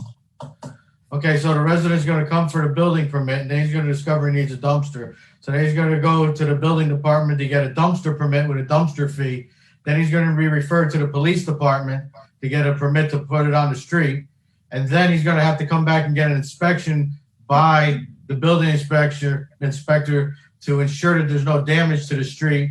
And then he's gonna get his escrow released if there's no damage. Is that the process you're gonna go through so a guy can throw away 10 yards of garbage? Seems a little bit too much rigmarole. Whoa! These are storage pods, not garbage. Oh, we're talking about dumpsters and pods. Oh, it applies to dumpsters as well. It applies to dumpsters too. This is getting. Uh, So you're making up too many rules. Just sit here, say if you want to increase it, keep the same. I think the original that they legislation. have to go on your Increase the property. fee 100% Very small to 50 number of and have a people nice. that don't have any driveway. Can we keep this like real simple? Like this This is just out of control. getting complex. So, And You- I you had gotta- a question. You Sure, gotta- Larissa, Yes. Sorry. Yes, Cynthia. let me just real quick. Let me just tell you what it says now. Okay, they must Thank you. they must be placed on paved off-street surfaces. The applicant must obtain pre-approval of the location by the village building inspector in the following situations: if the property doesn't have a driveway, or if the location of the unit in the driveway is in the front yard of the property, or if the property is a corner lot. So in those instances, you go to the building inspector and he tells you where you can put it. That's how it's written now. I'm not sure if you're changing that or if No, you're getting more No, difficult. let's not change it. Yeah, I mean, you've already gone to him. You don't have a driveway, or you have a driveway that's in your front yard, or whatever it is, and he'll help you determine where to put it. Yeah, I apologize. That's already in the code. All I want to do is propose that the fee then is $50 for the first week and $25 for each additional week for a maximum of 4 weeks. That's Okay. my proposal. Okay, so I had a phone call with a question of what if you're doing a big house construction or if your house is on fire and it's going to be 2 or 3 months and you're just storing stuff outside till it's done. There's cases like that do come up. Absolutely. That's the problem with this. If somebody's doing Is there a construction is project. there anything in the current code that refers to a hardship situation? Yes, it can go to the building inspector. I think it's a building inspector staff. Quote me, let me know if I'm wrong, but to extend it if there's a situation. I believe it says 30 days and it can be extended several times with the same fee. Okay. By the way, current code says exceptions. The Yeah, above it does. That's what I'm regulations do reading. not apply to open containers commonly known as dumpsters. Our code is referring to portable on-demand storage unit, not to dumpsters. Okay. That clarifies that then. And I think that's what we're looking for a fee for, is the portable on-demand storage units. Well, wait, Dumpster- if And you it keep also- reading, if you it keep also reading has, E under exceptions, Pardon? keep reading E under exceptions. It says, in addition, a permit for portable on-demand storage unit is not required when, and it lists 1 and 2. Yeah, 7 days or less over a period of 6 months, or it's used by a governmental entity.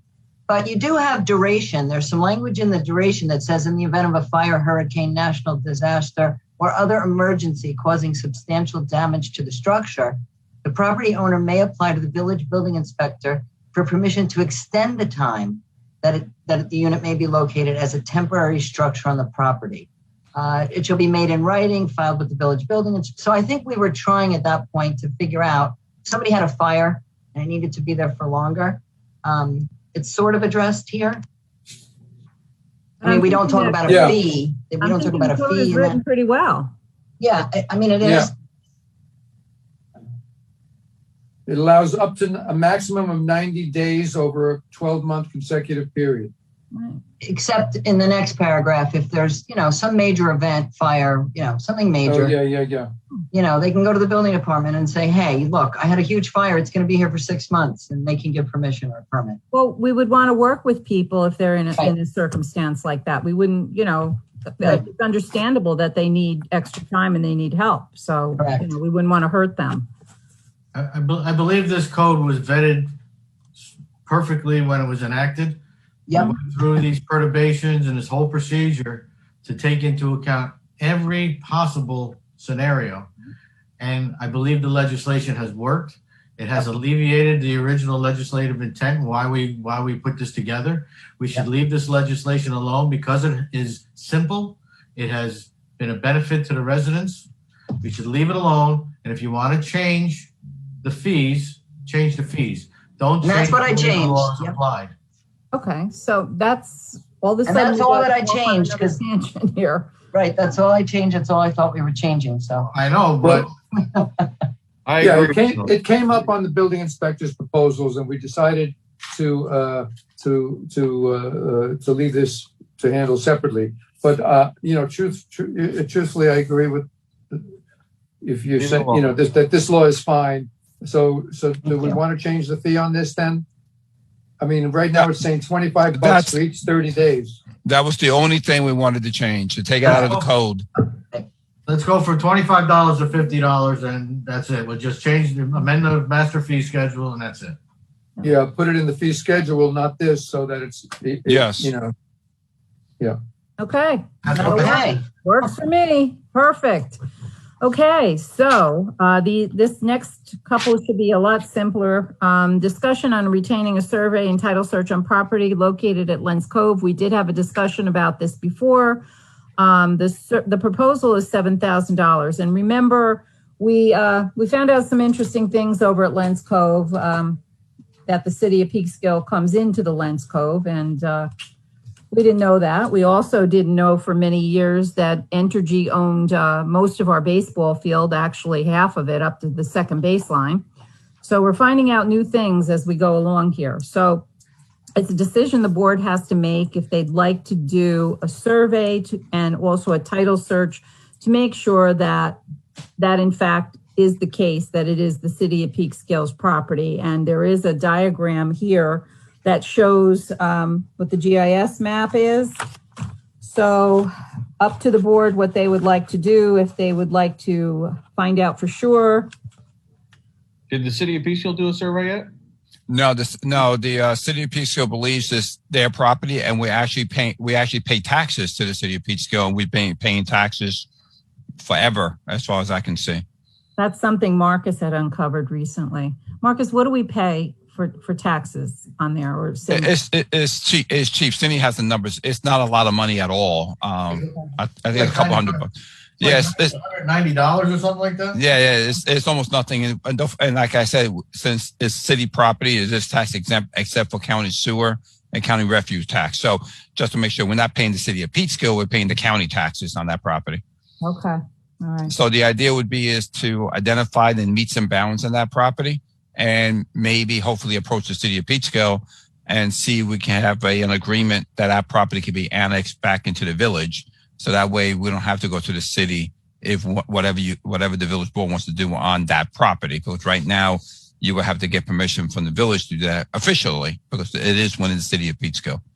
But if Peekskill doesn't want to do it, we just wasted $7,000, right? Yep. That's correct. But you'll know where the meets and bounds of the property is. Yes. And then if you want to do anything within that property, then you know when and where you got to go back to the city of Peekskill for approval. But I know Nick wanted to do some work at the park. So the idea is now you got to go back to the city of Peekskill.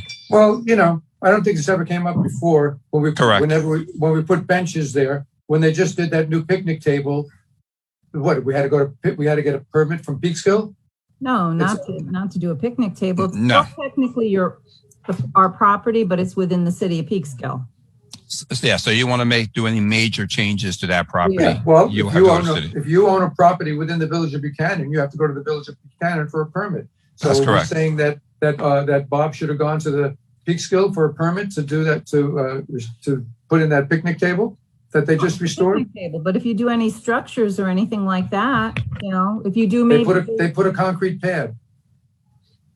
Ugh, well, Then if the city of Peekskill owns that, then Nick, yes, they should have. That's the correct. answer. That's Okay. correct. That's correct. And the fences. Well, Yeah. Yep. And Anything yep, else? that's right. after all these years, right? Where you find Well- we find things every day that has to be cleaned up. Well, if how we're this waiting came for a about is developer- absurd. If we're waiting for a developer to blacktop it, I think we should let the developer pay for the survey as well. All right, if you guys, up to you. we gotta find out what we own. We can't wait on that. And I'm concerned, like, what if we find out that it's the GIS map is off and it's wrong, but I don't know. It's just kind of confusing for me because, we're paying those taxes, which messes things up, but maybe along the way with history over the years, maybe somebody made a mistake. Maybe Peekskill just grabbed the property. I don't know. I'm just saying, I'm just giving scenarios. I don't know. I kind of would like to know what we own and if we don't own it. And if we do own it and they don't own it, then there's a whole nother discussion that happens. I'm just saying. Yeah. I mean, if you go on the GIS mapping, it comes up as Village of Buchanan, the whole park. There is a faint line that follows the property line of what Peekskill seems to. Yeah, Nick, if you went to the city of Peekskill GIS map, it's exactly the same thing. You'll see the map that's in your packet, but that's in the city of Peekskill GIS mapping. So the faint line you see Yes. on the village map is what is supposed to be within the city of Peekskill. So you go to the Peekskill, it's highlighted in yellow. So if you click on that portion on the Peekskill GIS, it comes up as theirs. Correct, with a SBL. Yeah. that you're talking about a tax map GIS, right? Tax map Correct. parcel? That's correct. That's correct. Tax map different than property line. We might have to do this. No, And yeah. What? Oh, I'm sorry. For the property line, yes. The property belongs to the village of Buchanan, but the parcel is within the city of Peekskill. No, I understand. I'm just saying the two maps don't always correlate with each other. Yeah. So, Yeah, and that's all we're trying to do is clear that up, and then we know what that way. Hopefully, we'll end the confusion. what's the and didn't they had come to us in the past to request use of the park, right, or the boat dock or something. Yep. Anyway, what is the tax amount annually?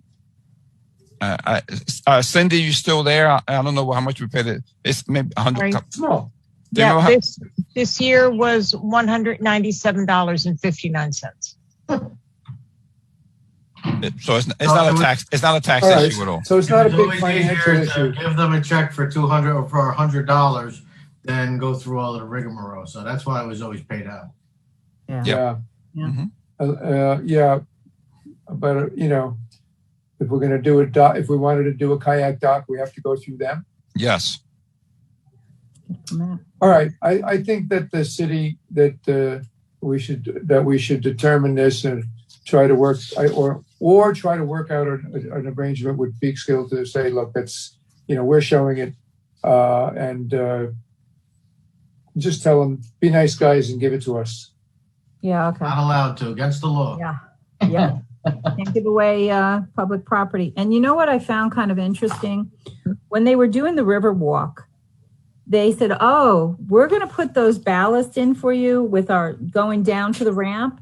And I'm like, wow, that's because I didn't know this. And I was like, wow, that's really nice. You're going to put those ballast there. I don't think they knew this either when they did that. Yeah. Or I don't know. I just find it kind of interesting that they used that money and thinking that it was our property, but I wasn't going to say no if they were going to do it, but I don't know. Yeah. The same city manager isn't there. So Yeah. So, All right, just, all right. But So, but if you look at the property tax, if you look at that portion that they claim to be theirs, the dotted, if you look at that light line, you see that I'm looking at the GIS site, but you could see it on the paperwork that Marcus gave us too.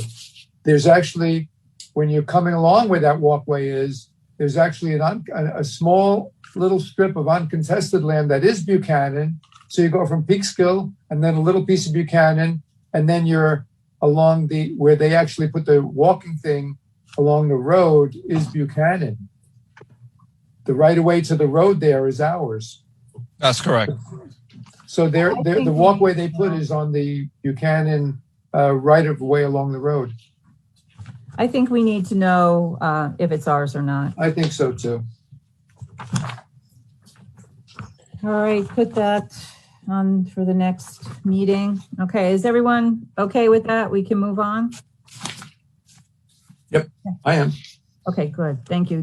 Discussion on zoning map application. Marcus, do you want to? Yep, this could be real quick. We discussed it briefly at last meeting. This is an application where or allow anybody with general code that you can pick on a parcel, and then it'll give you the zoning and give you the details of what that zoning is on that property. So I think it helps the residents, the planning board, the building board, everybody, especially with the new codification as well. So it tells you all the regulations on that property, what you can and cannot do with that property versus going back and forth in the code. So it's just an option. We don't have to make a decision tonight. I can have them do a demo at a future board meeting so the board and the public can see it as well. It's just a piece of application that I think could be helpful. All right. Marcus, what do you mean by going back and forth in a code? Because the regulations for the different zones are on 2 pages in the appendix. Yeah, so the concerns I always have to point people to those pages and then read it. So, and then you get depend on what zone you're in and have to know what zone, like whatever zone you're in. But if you go with this application, you click on that parcel, it tells you exactly what zone. Oh, I see what you're saying. Okay, so it's more or less people try, instead of looking at a zoning map to see what their property is, it's going to tell them based on is it going to be based on their address or their tax map? It'll be on you click on you go to our GIS mapping system right now. If you click on it, it will just show you like a property owner's name and that's it.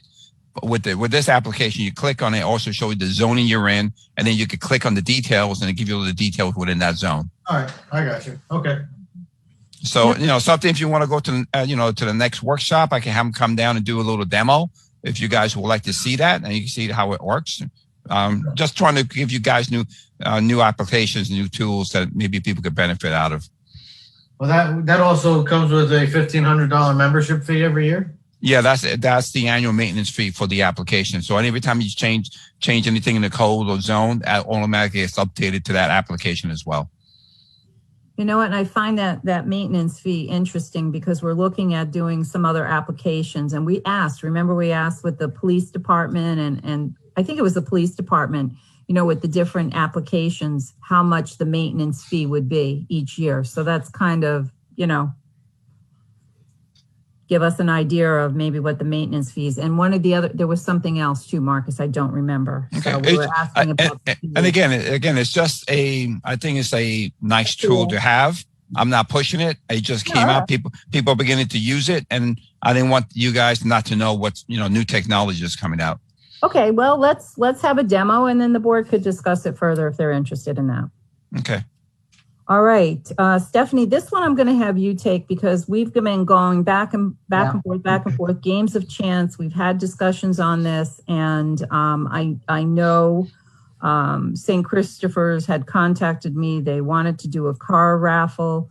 It's currently not allowed in the village. So, Steph, you are the expert on games of chance. I'm not an expert. And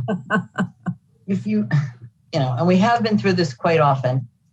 Turns out the town of Cortland does have a games of chance law, which somehow wasn't codified. Or Marcus, where did they actually have it in their code? Not under games of chance. They can't, it's not in their code. Oh, but that's why I couldn't find it. That's correct. But they checked with the state. And I guess many, many years ago, they got authorization from the state to do it. And the state they confirm that they can do games and chance within the town.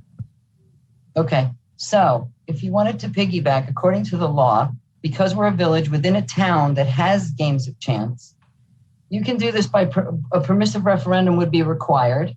The town would then take over all and any applicants. They do the background checks, they oversee it on behalf of the village. I mean, I'm not going to give you my personal opinion on that, but you're not going to say this is for the church only. There will be other applicants. There will be people vetted, and it will be vetted through the town, which would be my suggestion to do, because to do it in the village requires, people who know what they're doing.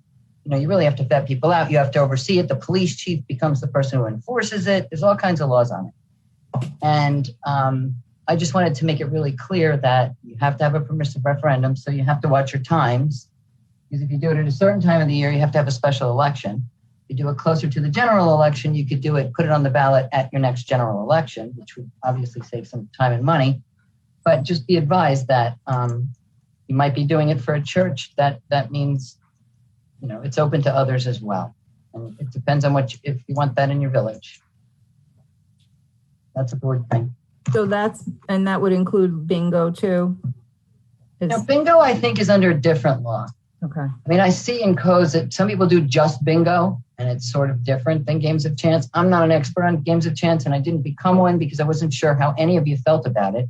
So what I looked at was the legal requirements, and that the town of Cortland, I originally reported that they did not have a games of chance, because if you look at their code, it doesn't. Marcus did some, phone calling, and the woman up there said, "Oh yeah, we do that, and we'll do it for you, but you have to do it, legally." Can I ask a question? We don't need to. If we take no action, then games of chance are not allowed in the village, correct? Correct. Okay. I don't offhand see any benefit to the village, and I would just say table this. If in the future we get a lot of people coming to us saying they want this, we could revisit it. I see no reason to pursue anything with this at the moment. Yeah, it sounds like it's opened Pandora's box, to tell you the truth. I'd leave it alone. Even though life is already a game of chance. The laws on the games of chance in New York State have a list of several games that New York State authorizes. Any game not on a New York State list has to be approved by New York State prior to any authority authorizing that game of chance. There's two levels of reportability and accountability based on the amount of money taken in and the amount of money dispersed by the charity. They have different levels of tax filings and games of chance filings that they have to give by the state. So there's not an infinite number of games. There are rules for each game of chance that is set forth by New York State. And as I said, if there's a separate game that anybody wants to make up or do, they have to have New York State's approval first. So it's not really a Pandora's box. It's a set form of legislation that is already enacted. The law actually says that prior to requesting a game of chance permit from the state, the municipality has to be notified, and the municipality should, not a shall, should have legislation that allows for that game to be played. So that's where there's a little bit of a rub, because we don't have one, but the town does. So it's not really a Pandora's box. There are a set number of rules. Are you in favor? Do you think we should be doing the legislation to allow it? I think we should piggyback on the town of Cortland and have the town of Cortland be the enforcement agent, as they are currently for any other game of chance that's played within the town of Cortland, at fairs, at carnivals, anywhere. Mm-hmm. And raffles over a certain amount of money fall into that same category. That's why they had an issue with the card. Their tax people probably told them that. Right. So, Marcus, has anybody come to us requesting permit for games of chance? Yes, St. Christopher. He was going to try to make tonight's meeting, so he'll probably come into just to let you know, he'll probably come to the June meeting asking. Which one is St. Christopher? Is the one over by the high school? Right. Yep. Stephanie, what happened in that situation, by the way, Nick, is they applied to the state, as Sean was talking about, and the state was denied them and said, your municipality does not have a games of chance legislation, and therefore you can't do it. You can't get a state Can we permit. go back just 1 second? You said that the town already has its stuff set up. Well, Yep. St. Christopher's and St. Patrick's is one unit. So if they file under St. Patrick's, they're in Verplank and they're in the town of Cortland. Yeah, that was my thought too, but I think Teresa told me that no, they're actually incorporated in the village of Buchanan or something. So the business address is Buchanan. So we're the municipality that they don't have to pay any taxes to. The law states that wherever the game of chance is to take place, you have to follow the rules and regulations set up by that municipality. So it doesn't matter if you're having the raffle in Buchanan, you have to follow Buchanan's rules. No, you know what it was, Sean? Because St. Patrick's and St. Christopher's are one unit.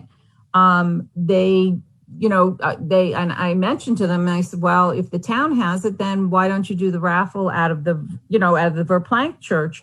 But they couldn't because their business address, they're incorporated, if you want to call it that, their business address is out of Buchanan.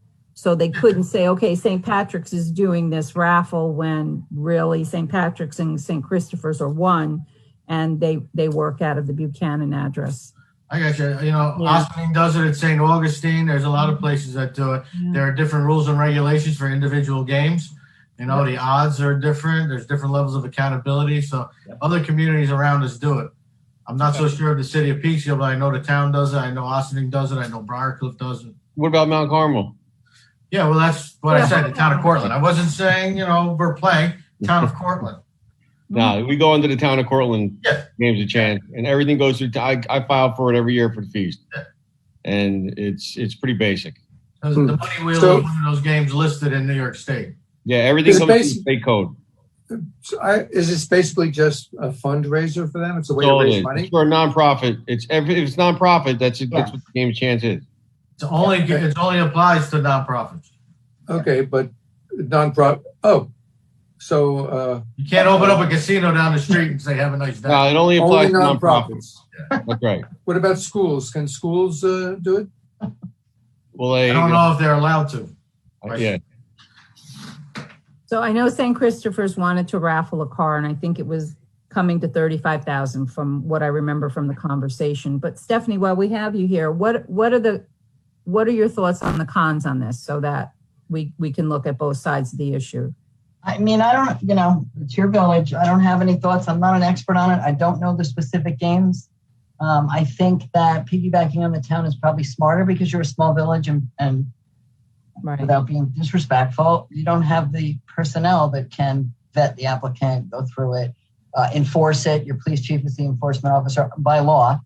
And so the way you would do it is what Sean was suggesting, what I was saying is, but you have to do it by permissive referendum. So you have to watch your timing unless you want a special election on it. And then we've spoken to the town, and the town obviously takes it over. And they've got a well-oiled machine, I suppose, doing games of chance. They know what they're looking for. They know how to permit it. They know what the fees are. They know what the games are, who's allowed to do it and who's not. So if you're going to do it, I think the way to do it is piggybacking on the town. Has Sean expressed how he feels about this?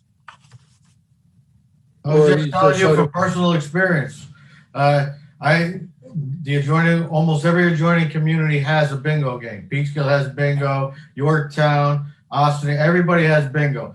Several of them have casino nights. When you issue the permit, it's for a set time frame, for a set purpose, with set accountabilities.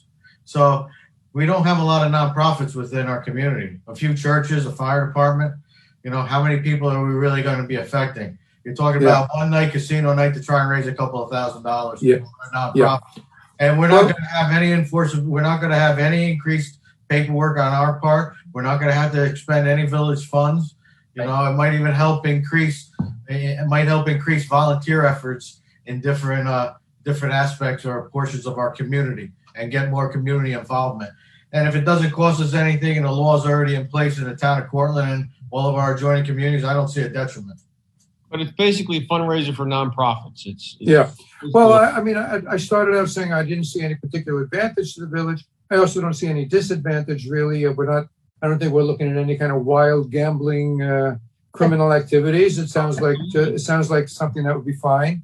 I guess as long as it's going to all be run and supervised through the town of Cortland, I don't see any reason not to then.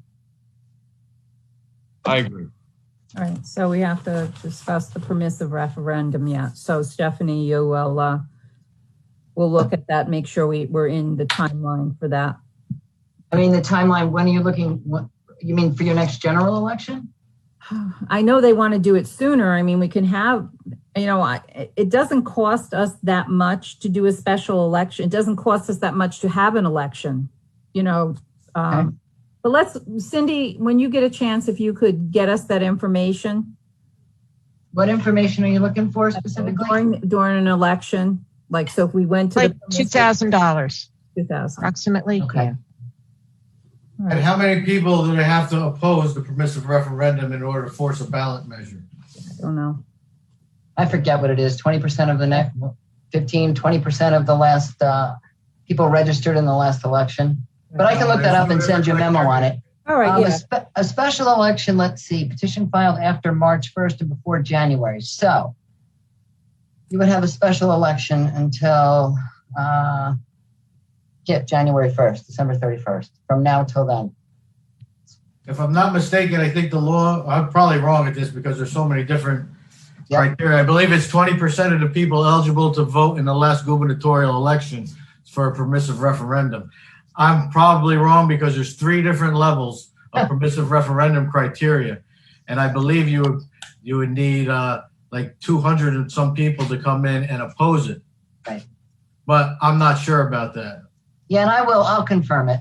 Because the last time I tried to discuss this, I was told to talk to the County Board of Elections to find out how many people it was needed. And I had 3 different answers.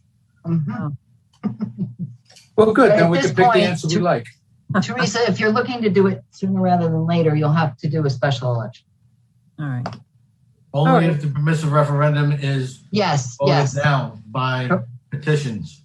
Correct. If you get the required amount of people signing a petition asking you to put it on a ballot for a vote, at this point in the year, that would be a special election. All right. And I'll get you the Chance number. that won't happen. Oh, yeah, yeah. Steph, you have some, if you can get back to us on the information we need with that. Okay. Yep. Thank you. Okay, moving along, water billing, change water billing back to quarterly as per code. So, all right, Marcus, or Cindy, whoever wants to take this with the water billing. I think, Cindy, we had a discussion before about doing it twice a year because it was going to make it easier for you guys in the office. And then we forgot that it was in the code. So you'd like to see it go back to quarterly? I mean, that's up to you guys. We've been doing it twice a year since I've been here. And then I guess we just realized it was in the code for quarterly. So we're hoping with, the new being able to pay online, it'll make things quicker and easier. So we're doing it quarterly. We still have to do the bills and stuff, but hopefully it's hit this button, that button, and we're done, and print the bills and mail them out, and be good. So it's not a lot more work for us to do it quarterly. I mean, it's more work, but also I think as a resident, as the water bill rates are going up, you might rather pay quarterly than twice a year. And then also, if you have a leak, you'd be able to determine that quicker. Why don't we just change the code? I'm sorry. Go ahead, Mary. Yeah, you could either change the code to make it the twice. Or you could change the code, right? Yeah. Cindy, you're the one that deals with this, so we kind of have to ask what. Mostly Sharon. Sharon, we kind of have to, go by your recommendation, what you think. Yeah. I mean, it doesn't take long to print the bills. It takes longer to fold them and stick them in envelopes, but still long is, a couple of hours. It's not like days. How long have we been doing it twice a year? Well, I've been here 25 years. All that time? All that time. I say we change the code to conform to what we're doing. It works fine. I don't see any reason to change it. Yeah, what we could do is change if the board wanted to change the code, to give us option one or the other, and then we can always do a notification. Because then, like Cindy goes, if the bills keep on increasing over years, people might want to pay quarterly. But at least the code matches what the process is going to be. Something to consider. Yeah, I think twice a year. It's unnecessary to go to 4. I think, as far as I could see. Okay, so maybe we could discuss just changing the code then, and just to give us that option. Would you give us the option or to codify the twice a year billing? Correct. Correct. It wouldn't give you the option then to go back to quarterly. That's an option for the board to decide. Do you want to be having the option to do quarterly or twice a month? And then, you can always have the discussion, stay the way it is. And then, the future, change it back to quarterly if you want to change it in the future. I'm just trying to make it easier, which way it is easier, and have to come back to the board more than I think once. it's easier not to change anything and just make the code. I mean, is this a conflict that with the code saying that the code says there should be quarterly billing? Correct. Or the code says there may be quarterly billing? No, it says quarterly billing. It actually tells you the months when it's supposed to be done. Right. It's been working. It's been working semi-annual for the last quarter of a century. Yes. Leave it be. Let's not increase our postage, increase our manpower costs, increase the billing costs. Just make it semi-annual. If people have a spike in their water bill because they have a leak, we have that law that allows them to apply for an exemption of that one-time exemption for their water bill. So let's just make the code the way we've been doing it for the last 25 years. Yeah. Perfect. Okay. Good. That's all. Good. Thank you. That settles that. Thank you. Next item. Penalty Come on on, at taxes 10:30, and I'm putting water. on my onesie pajamas. Come on. Yes, I know. Yeah, I sent the board an email trying to meet the state limits on penalties. To me, it's not to increase the penalty that we receive, but also to encourage people to pay on time. And my concern is especially on the water bills. Right, on the water bills, there's a one-time like you bill every 6 months. So first month there's a penalty. There's no penalty thereafter. So the idea is to try to encourage people to pay their water bills on time and pay their tax bills on time, and match what everybody else is doing. Okay, and what is the state statute? It's 5% for the first month and 1% thereafter, for every month thereafter. Well, I responded in an email saying it was fine with me. I believe Rich responded the same way. Am I correct, Rich? Yep. Yeah, fine with me. So I can put on the June 1st agenda just to have more discussion. And do you want to decide as a motion to No, I'm approve sick it? of discussing things. Okay. If the other board Put on the members, agenda. if the other board members are opposed, we could discuss more. But if I don't want to discuss something if we don't have to. Does the other board members feel this is fine, or anyone have an objection? Mark, didn't we already have this? Doesn't our code already say this? With a maximum of 12% per year? Well, it's 5% and then 1% thereafter. So it's for a more than maximum of 12% per year. That's what our code currently says, right? And 11. That would be more than 12%. No, yeah, it's higher than 12%. Because 11 months at 1%, that's 11% plus 5, that's 16%. Correct. Yeah, I know. That's why we wanted them to pay more, but. And on the water bill, Sean, on the water bills is only I think 5%. That's it. I'm thinking of just the tax bill. Both. I'm the water bill then. Yeah, I'm looking at both the water bills and the tax bills. Correct. Sure. I was looking So I'm trying to make both penalties the same on both water and taxes. And what's the maximum per year? The maximum per year is 5% for the first month and 1% for every month thereafter. 11, Yeah, but doesn't the state say have a maximum you could charge somebody per year? No. No. I'll tell you right now. It's I actually checked this with the state. Is under real property tax law section 1432, 5% the first month and 1% for per month thereafter, as directed by real property tax law. So it's going to be 16% per year. Correct. Okay. So I can put this on the agenda for a vote on the June 1st meeting. So that's. Wait, are we amending the code here? Is this in our code, Marcus? I think so. Yeah. So we have to call for a local law to modify the code. Correct. Correct. So we can't do it until the following month. Yep. And I'm going to try to get these 4 or 5 local laws to you by next Tuesday, but there are many of them tonight. So yes, there are. Yeah. So to write them all and research them all and get them to you by Tuesday, I'll do my best. I'm not promising. All right. Well, Yeah, this one you can hold off to the next meeting, but we're not going to modify the taxes this year, and the water bills, the next water bills in November, so we got time. Okay, good. So that one will be, okay. I mean, Yeah, it'll so- all be to you yeah. next by June, but it might not be by next Tuesday. That's fine. There's no rush on this one. I just wanted to have that discussion with the board first. Okay, thanks. A lot Thank of you. discussions here tonight. Yeah. The next is discussion on accessory apartments. This, our building inspectors want some direction. This is something that got away from us. And, so they're asking, should we do amnesty because there's not, they're all they're all haven't been inspected. So, amnesty, reapply to the planning board. What I think we really want to ensure here is that the accessory apartments that we have are done legally and they're safe. So my thought is really to do an amnesty, and then really I think we need to have these accessory apartments reapply so that the building inspectors can set up inspections again, because like I said, we want to make sure that they're safe and everything's being done legally. What's the rest of the board's thoughts on this? Teresa, you're saying that the amnesty means they don't get charged a kind of a fine. Right now, Rich, right now, according to the code, they're in violation. No one has reapplied for reinspection from the planning board. No one has called the building department for years. So the idea is we're starting from ground zero.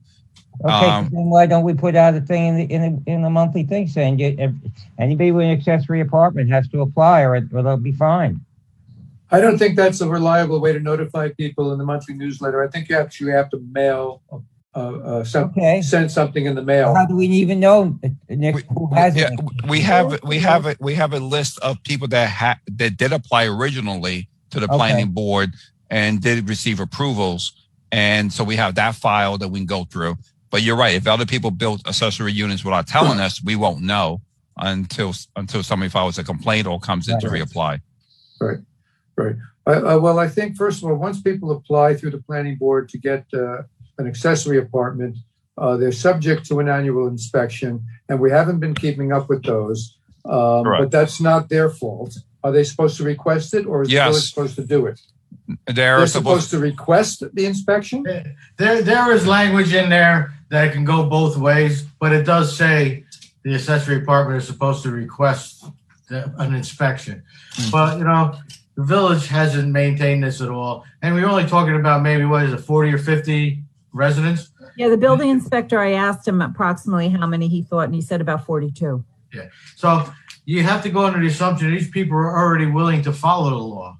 Okay. So, they've notified the village. They've met the original criteria that was set forth in the village. They went through the planning process. They went through the zoning process. They went through every process there was, and they are willing to continue to follow the process.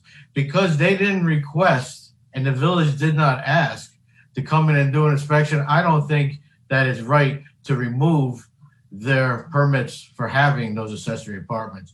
I don't think anybody said about removing that. Well, you said reapply to the planning board. So if you reapply to the planning board, then you have to start the process all over. Do we reapply, or do we ask them that to tell them that the building inspector will come in to do a reinspection? Well, that's what I'm saying. The process should be, because the village of Buchanan hasn't followed through with the law, as well as the people who are already willing to follow the law, the building inspector should send out a letter to everybody who has the accessory apartments, give them a copy of what the law is, and try and set up a date and a time to do an inspection. Agreed. The inspection is very cursory. Okay, the inspection is verifying that its use is the same use that it was, that it's the same size, 750 square feet. It's a minor inspection. It's basically just to say, hey, your place is safe. It's still being used the same way. Because when you change your property, you already have to apply anyway. Okay. However, if the property was if the accessory apartments do not transfer with a sale of the house. So if any of the owners are new owners that were not on the people that originally got the permit for the accessory apartment, those people have to reapply for the accessory apartment. That could be an interpretation the building inspector could make. Okay. All right, so Well, the direction we want to get, Accessory apartment does not carry over with the sale of a house. So technically, anytime there's a new owner, they're supposed to reapply for an accessory apartment. and the owner has to live in the house too. Has to be owner occupied, yes. So as the board, there seems to be a little way here. If the board wants to waive that requirement in regards to when the sale takes place, well, I know a few of them that did sell. So it's up to the board if you wanted to allow that to go past the reapplication to the planning board and just have a building department. We know the property addresses, and I'm telling you, a number of them have changed hands. Oh, I'm sure. No, a lot I don't of want- them have, because we I have personally to follow don't this want to waive process it, no. forever. I have a hard time putting everything on the property owner, especially somebody who's willing to follow the law by following the permitting process, by following the sale transfer process. We have to have some culpability in this whole thing. Oh, yeah, Hey, absolutely. can I just make a comment? Please. Years ago, when Barbara Miller was still our building inspector, this was happening. And so I helped her develop a letter and said, why don't you, as the building inspector, or Rosemary as the secretary, why don't you calendar these things when you're there, right? So in 1 year, write a letter. A month before, write a letter and just say, hey, time to come back in, because I thought that was fair to your residents. Mhm. Barbara did do that, because I was with the building inspector today and we pulled out a bunch of letters where she said to people, come back in, it's your turn. And they did. When she left, that was never carried forward. And so I sort of agree with Sean that, if you're buying it, you're a young couple, you buy a new home in a new place and you don't really know, the rules. So you get it approved and you're not going to go back to your code in 1 year and then 3 years.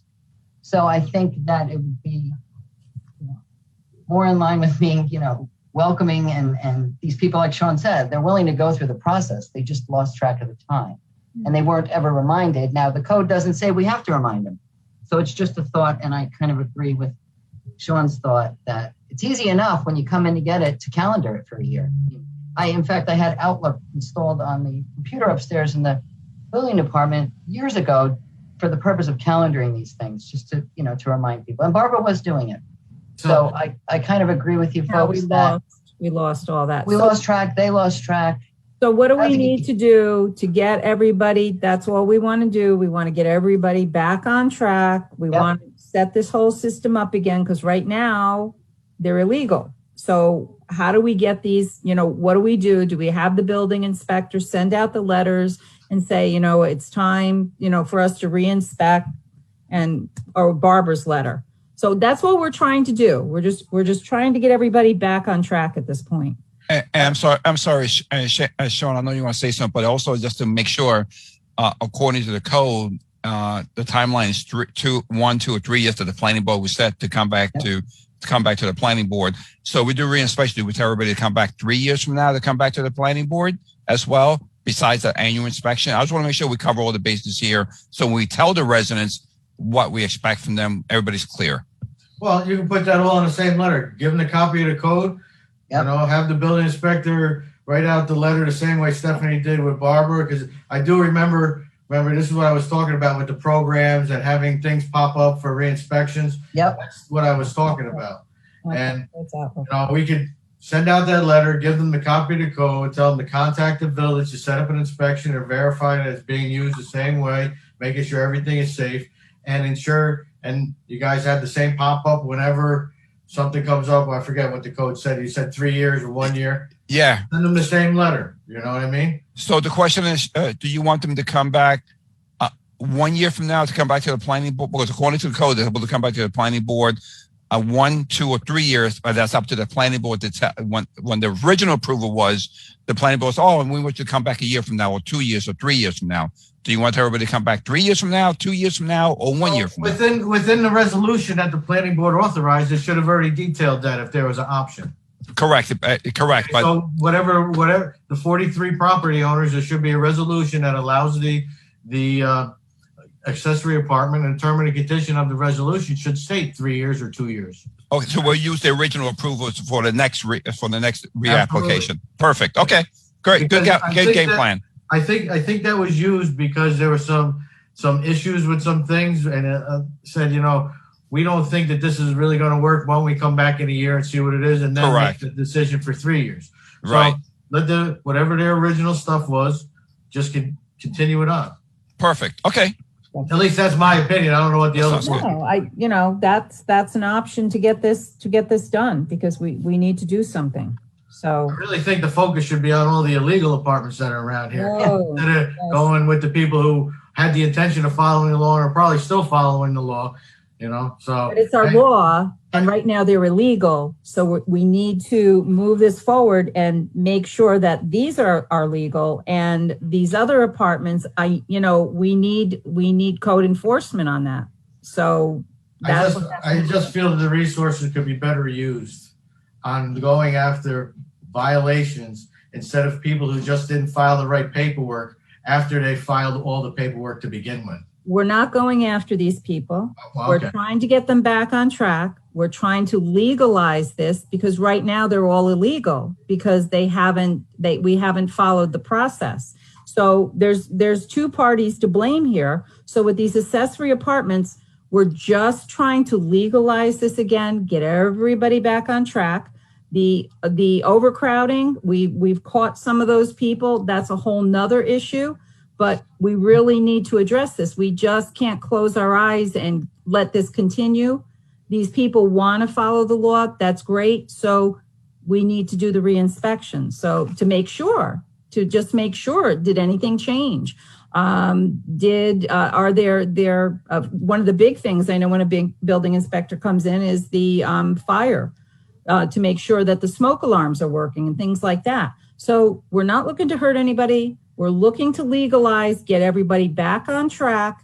And yes, we do have issues to deal with the overcrowding and other issues, so we got two things to work on, but this also has to be addressed. We can't, they're illegal right now. So that's not fair to those people either. So do you want the building inspector to write a letter to those 40 saying, hey, it's time, I need to I think inspect? so. Yes.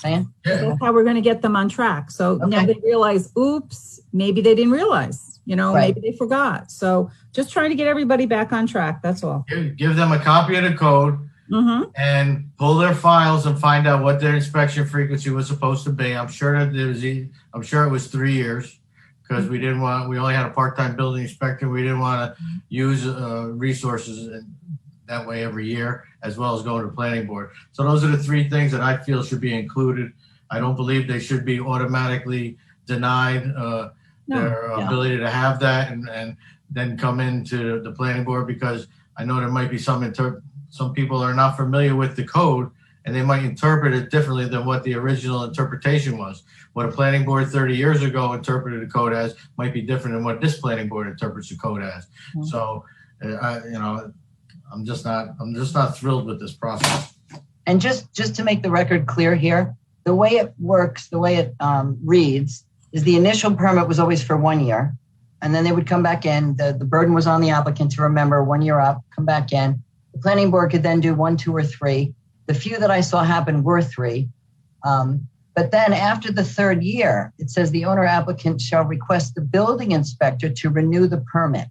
So the building inspector, they don't come back to the planning board. So theoretically, they could come after 1 year, and then after 3 years, they go to the building inspector. He then has the right to inspect to make sure everything was the way it was when the planning board, approved it.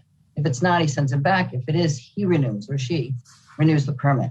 So they're not coming to the planning board, Right. Every time this renews. We're giving the building inspector the authority after those first initial reviews.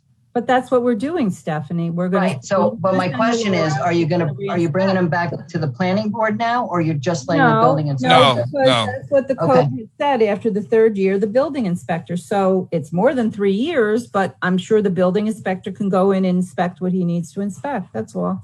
Okay. I have a question for you, Steph, though. You said after a 3-year inspection, there was no other periodicity after that? No, it says subsequent thereto. So this is the first year.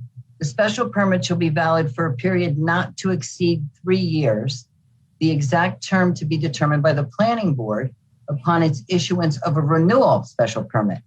At the end of such period, so 1 to 3, whatever the planning board said, the owner applicant shall request the building inspector to renew the permit.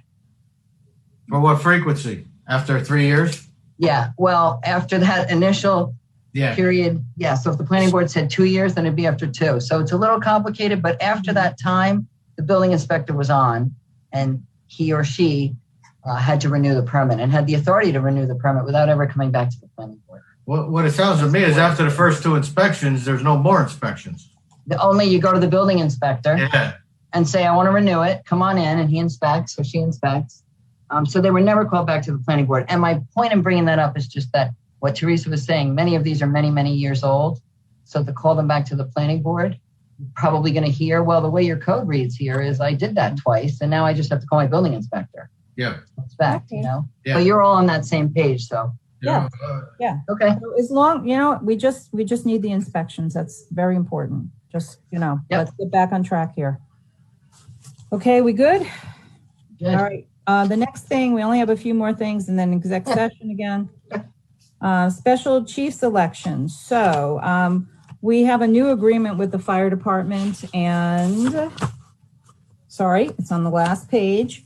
And let's see, the special election was held because there was a resignation.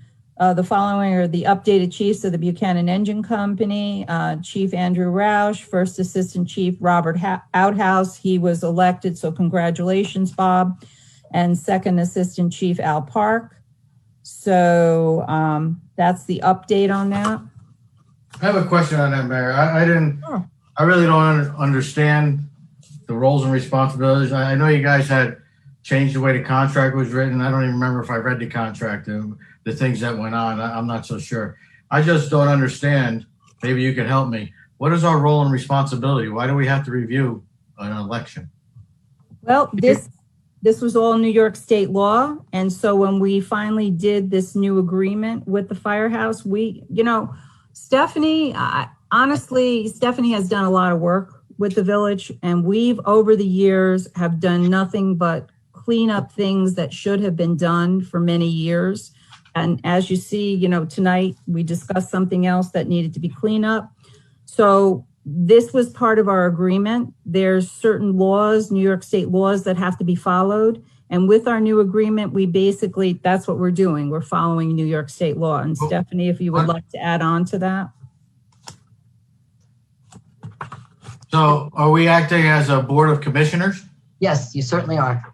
So what other things do we have to approve other than elections? There's a board of So commissioners. if you look at, I think it's Article 10 of the village law, it really outlines everybody's responsibilities in every single way possible. And it got complicated when we went to renew the new contract for a host of reasons. So when the fire department got their second attorney involved, he and I discussed it. I said, here, I'm going to draft it. I'm just following the complete village law the way it's written. He agreed. And that's why you have so many different rules, because that's actually like you're the Board of Fire Commissioners. So you're looking at their elections. They weren't handy. It was just a myriad of things that had gotten out of control. This is Article 10 of village law? Yeah, I believe it's Article 10. The fire commissioner's responsibilities? Yeah, I believe it's Article 10. I mean, I could look at it for you again. I wrote a whole thing on it. I'd be glad to send it to you. Yeah, send me that, because I'm curious to know what our role and responsibilities are, because, if we're just going to approve a contract and approve elections, I'm sure there's more things we're supposed to be doing. And I'm sure that they have different levels of accountability if we're going to be following this course of action. Yep. I will send you, have you seen the new contract? Because it mimics actually the law. It really, we just went section by section by section. Stephanie, and because it's a private engine company, the thought from at least the side of the engine company was, hey, we're private and we're not your fire department. You're our fire department. And as our fire department, because you don't have a board of fire commissioners, your board is the board of fire commissioners. It's never the way it was. It's the way it is now because of things that arose in trying to get a contract together the old way. And so we just decided, you know what, I'm just going to follow the law. And so what they're doing now is they're doing that. You elect the chief, they're supposed to let you know as the Board of Fire Commissioners who was elected. Mm-hmm. You have a right to know how many non-village residents are there. And there's a law specific to how many can be part of the fire department when you exceed 40% or whatever. I don't have it memorized. But I'll send you it. Because it's interesting to Yeah, read. And I'm curious. yeah.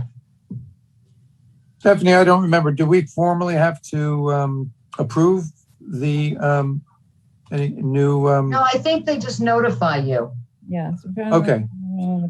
I was. I mean, sitting I with can them. look it up. I can look it up again because I didn't memorize it. I just I remember wasn't sure of that. Stephanie, the we election. went through like a year of this with several attorneys on the fire department side. And Yeah. It's not round and round. Stephanie, Well, I is met this with here them the on some other company? things a couple of weeks ago. They brought this up, and I suggested that they just write the letter to inform the board. I wasn't sure if we needed to do anything else. Okay, well, I'll look it up for you. This here, it says the company has to submit the election results to the village board for ratification. So you will ratify it. Okay. So What Steph, happens if we don't ratify it? I guess they go back. yeah, On I what mean, I was a criteria commissioner to up not in ratify an Somers. election? I was a These are all commissioner. questions we have. We're voting on something or we're ratifying something. We should know what criteria we're using and what our role and responsibility is in passing the legislation. so Stephanie will send the contract and whatever information is needed so that if we have all that information, we'll be able to vote on that on Tuesday. Okay. All right, so the last thing before we go into executive session is Lens Cove benches and paddle sport dock. Nick, once again, you are up. Oh, my word. Okay, well, I was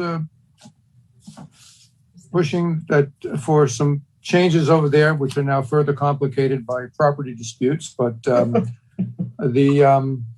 sent everybody the estimate that I got from a vendor for this kayak dock material.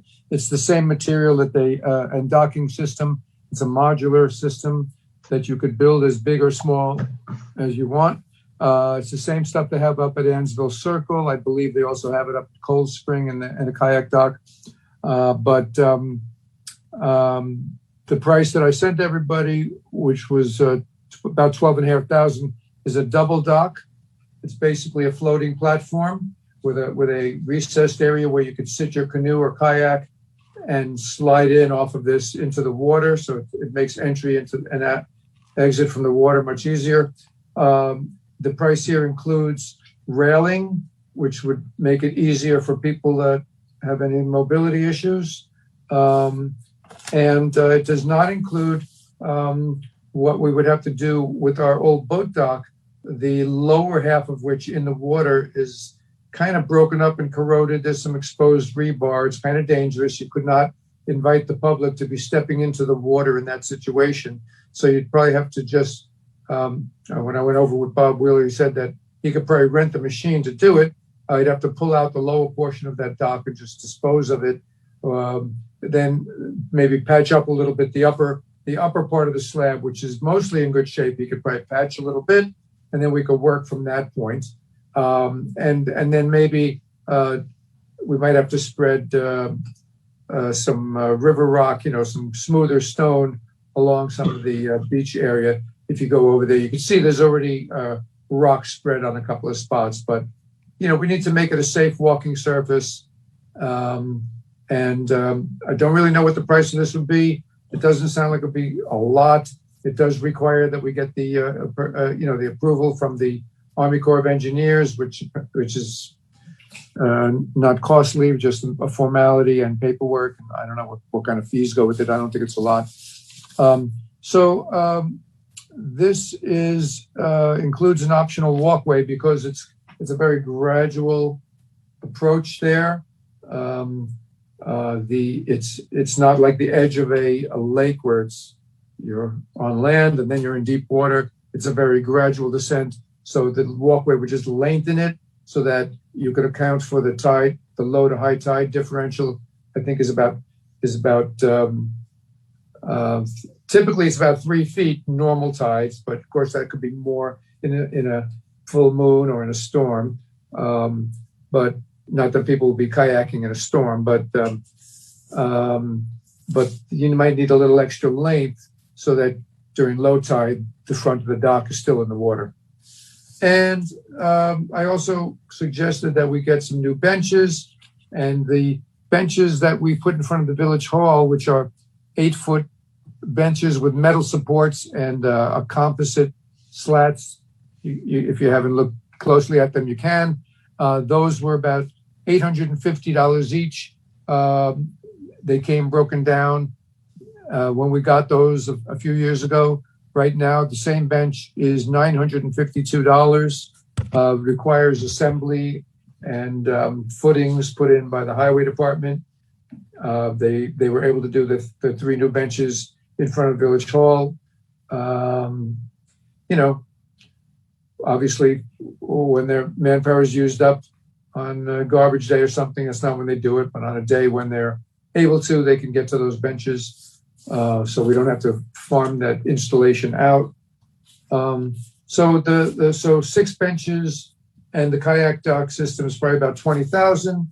And then whatever else the highway department needs in terms of renting a machine, concrete, and whatever it costs us to remove that damaged concrete and get some river rock in there.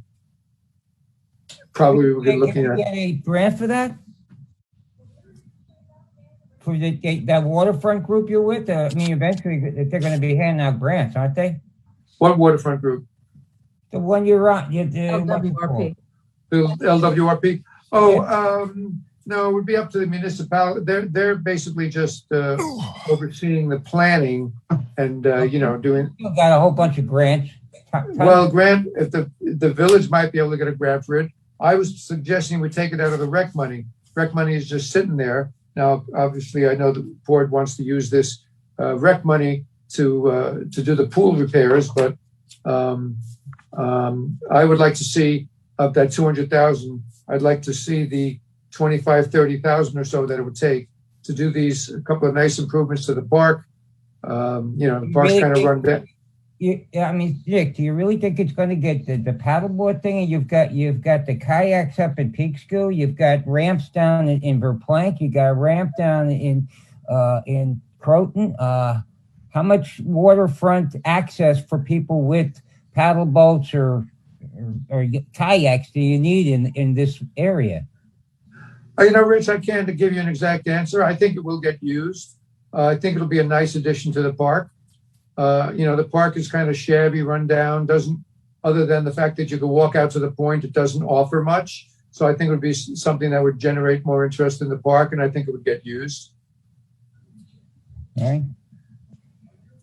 I think, people are walking out that way a lot. And right now there's 3 very unappealing concrete benches and a couple of other old benches that are not in great shape. So I think some benches would make the park more appealing.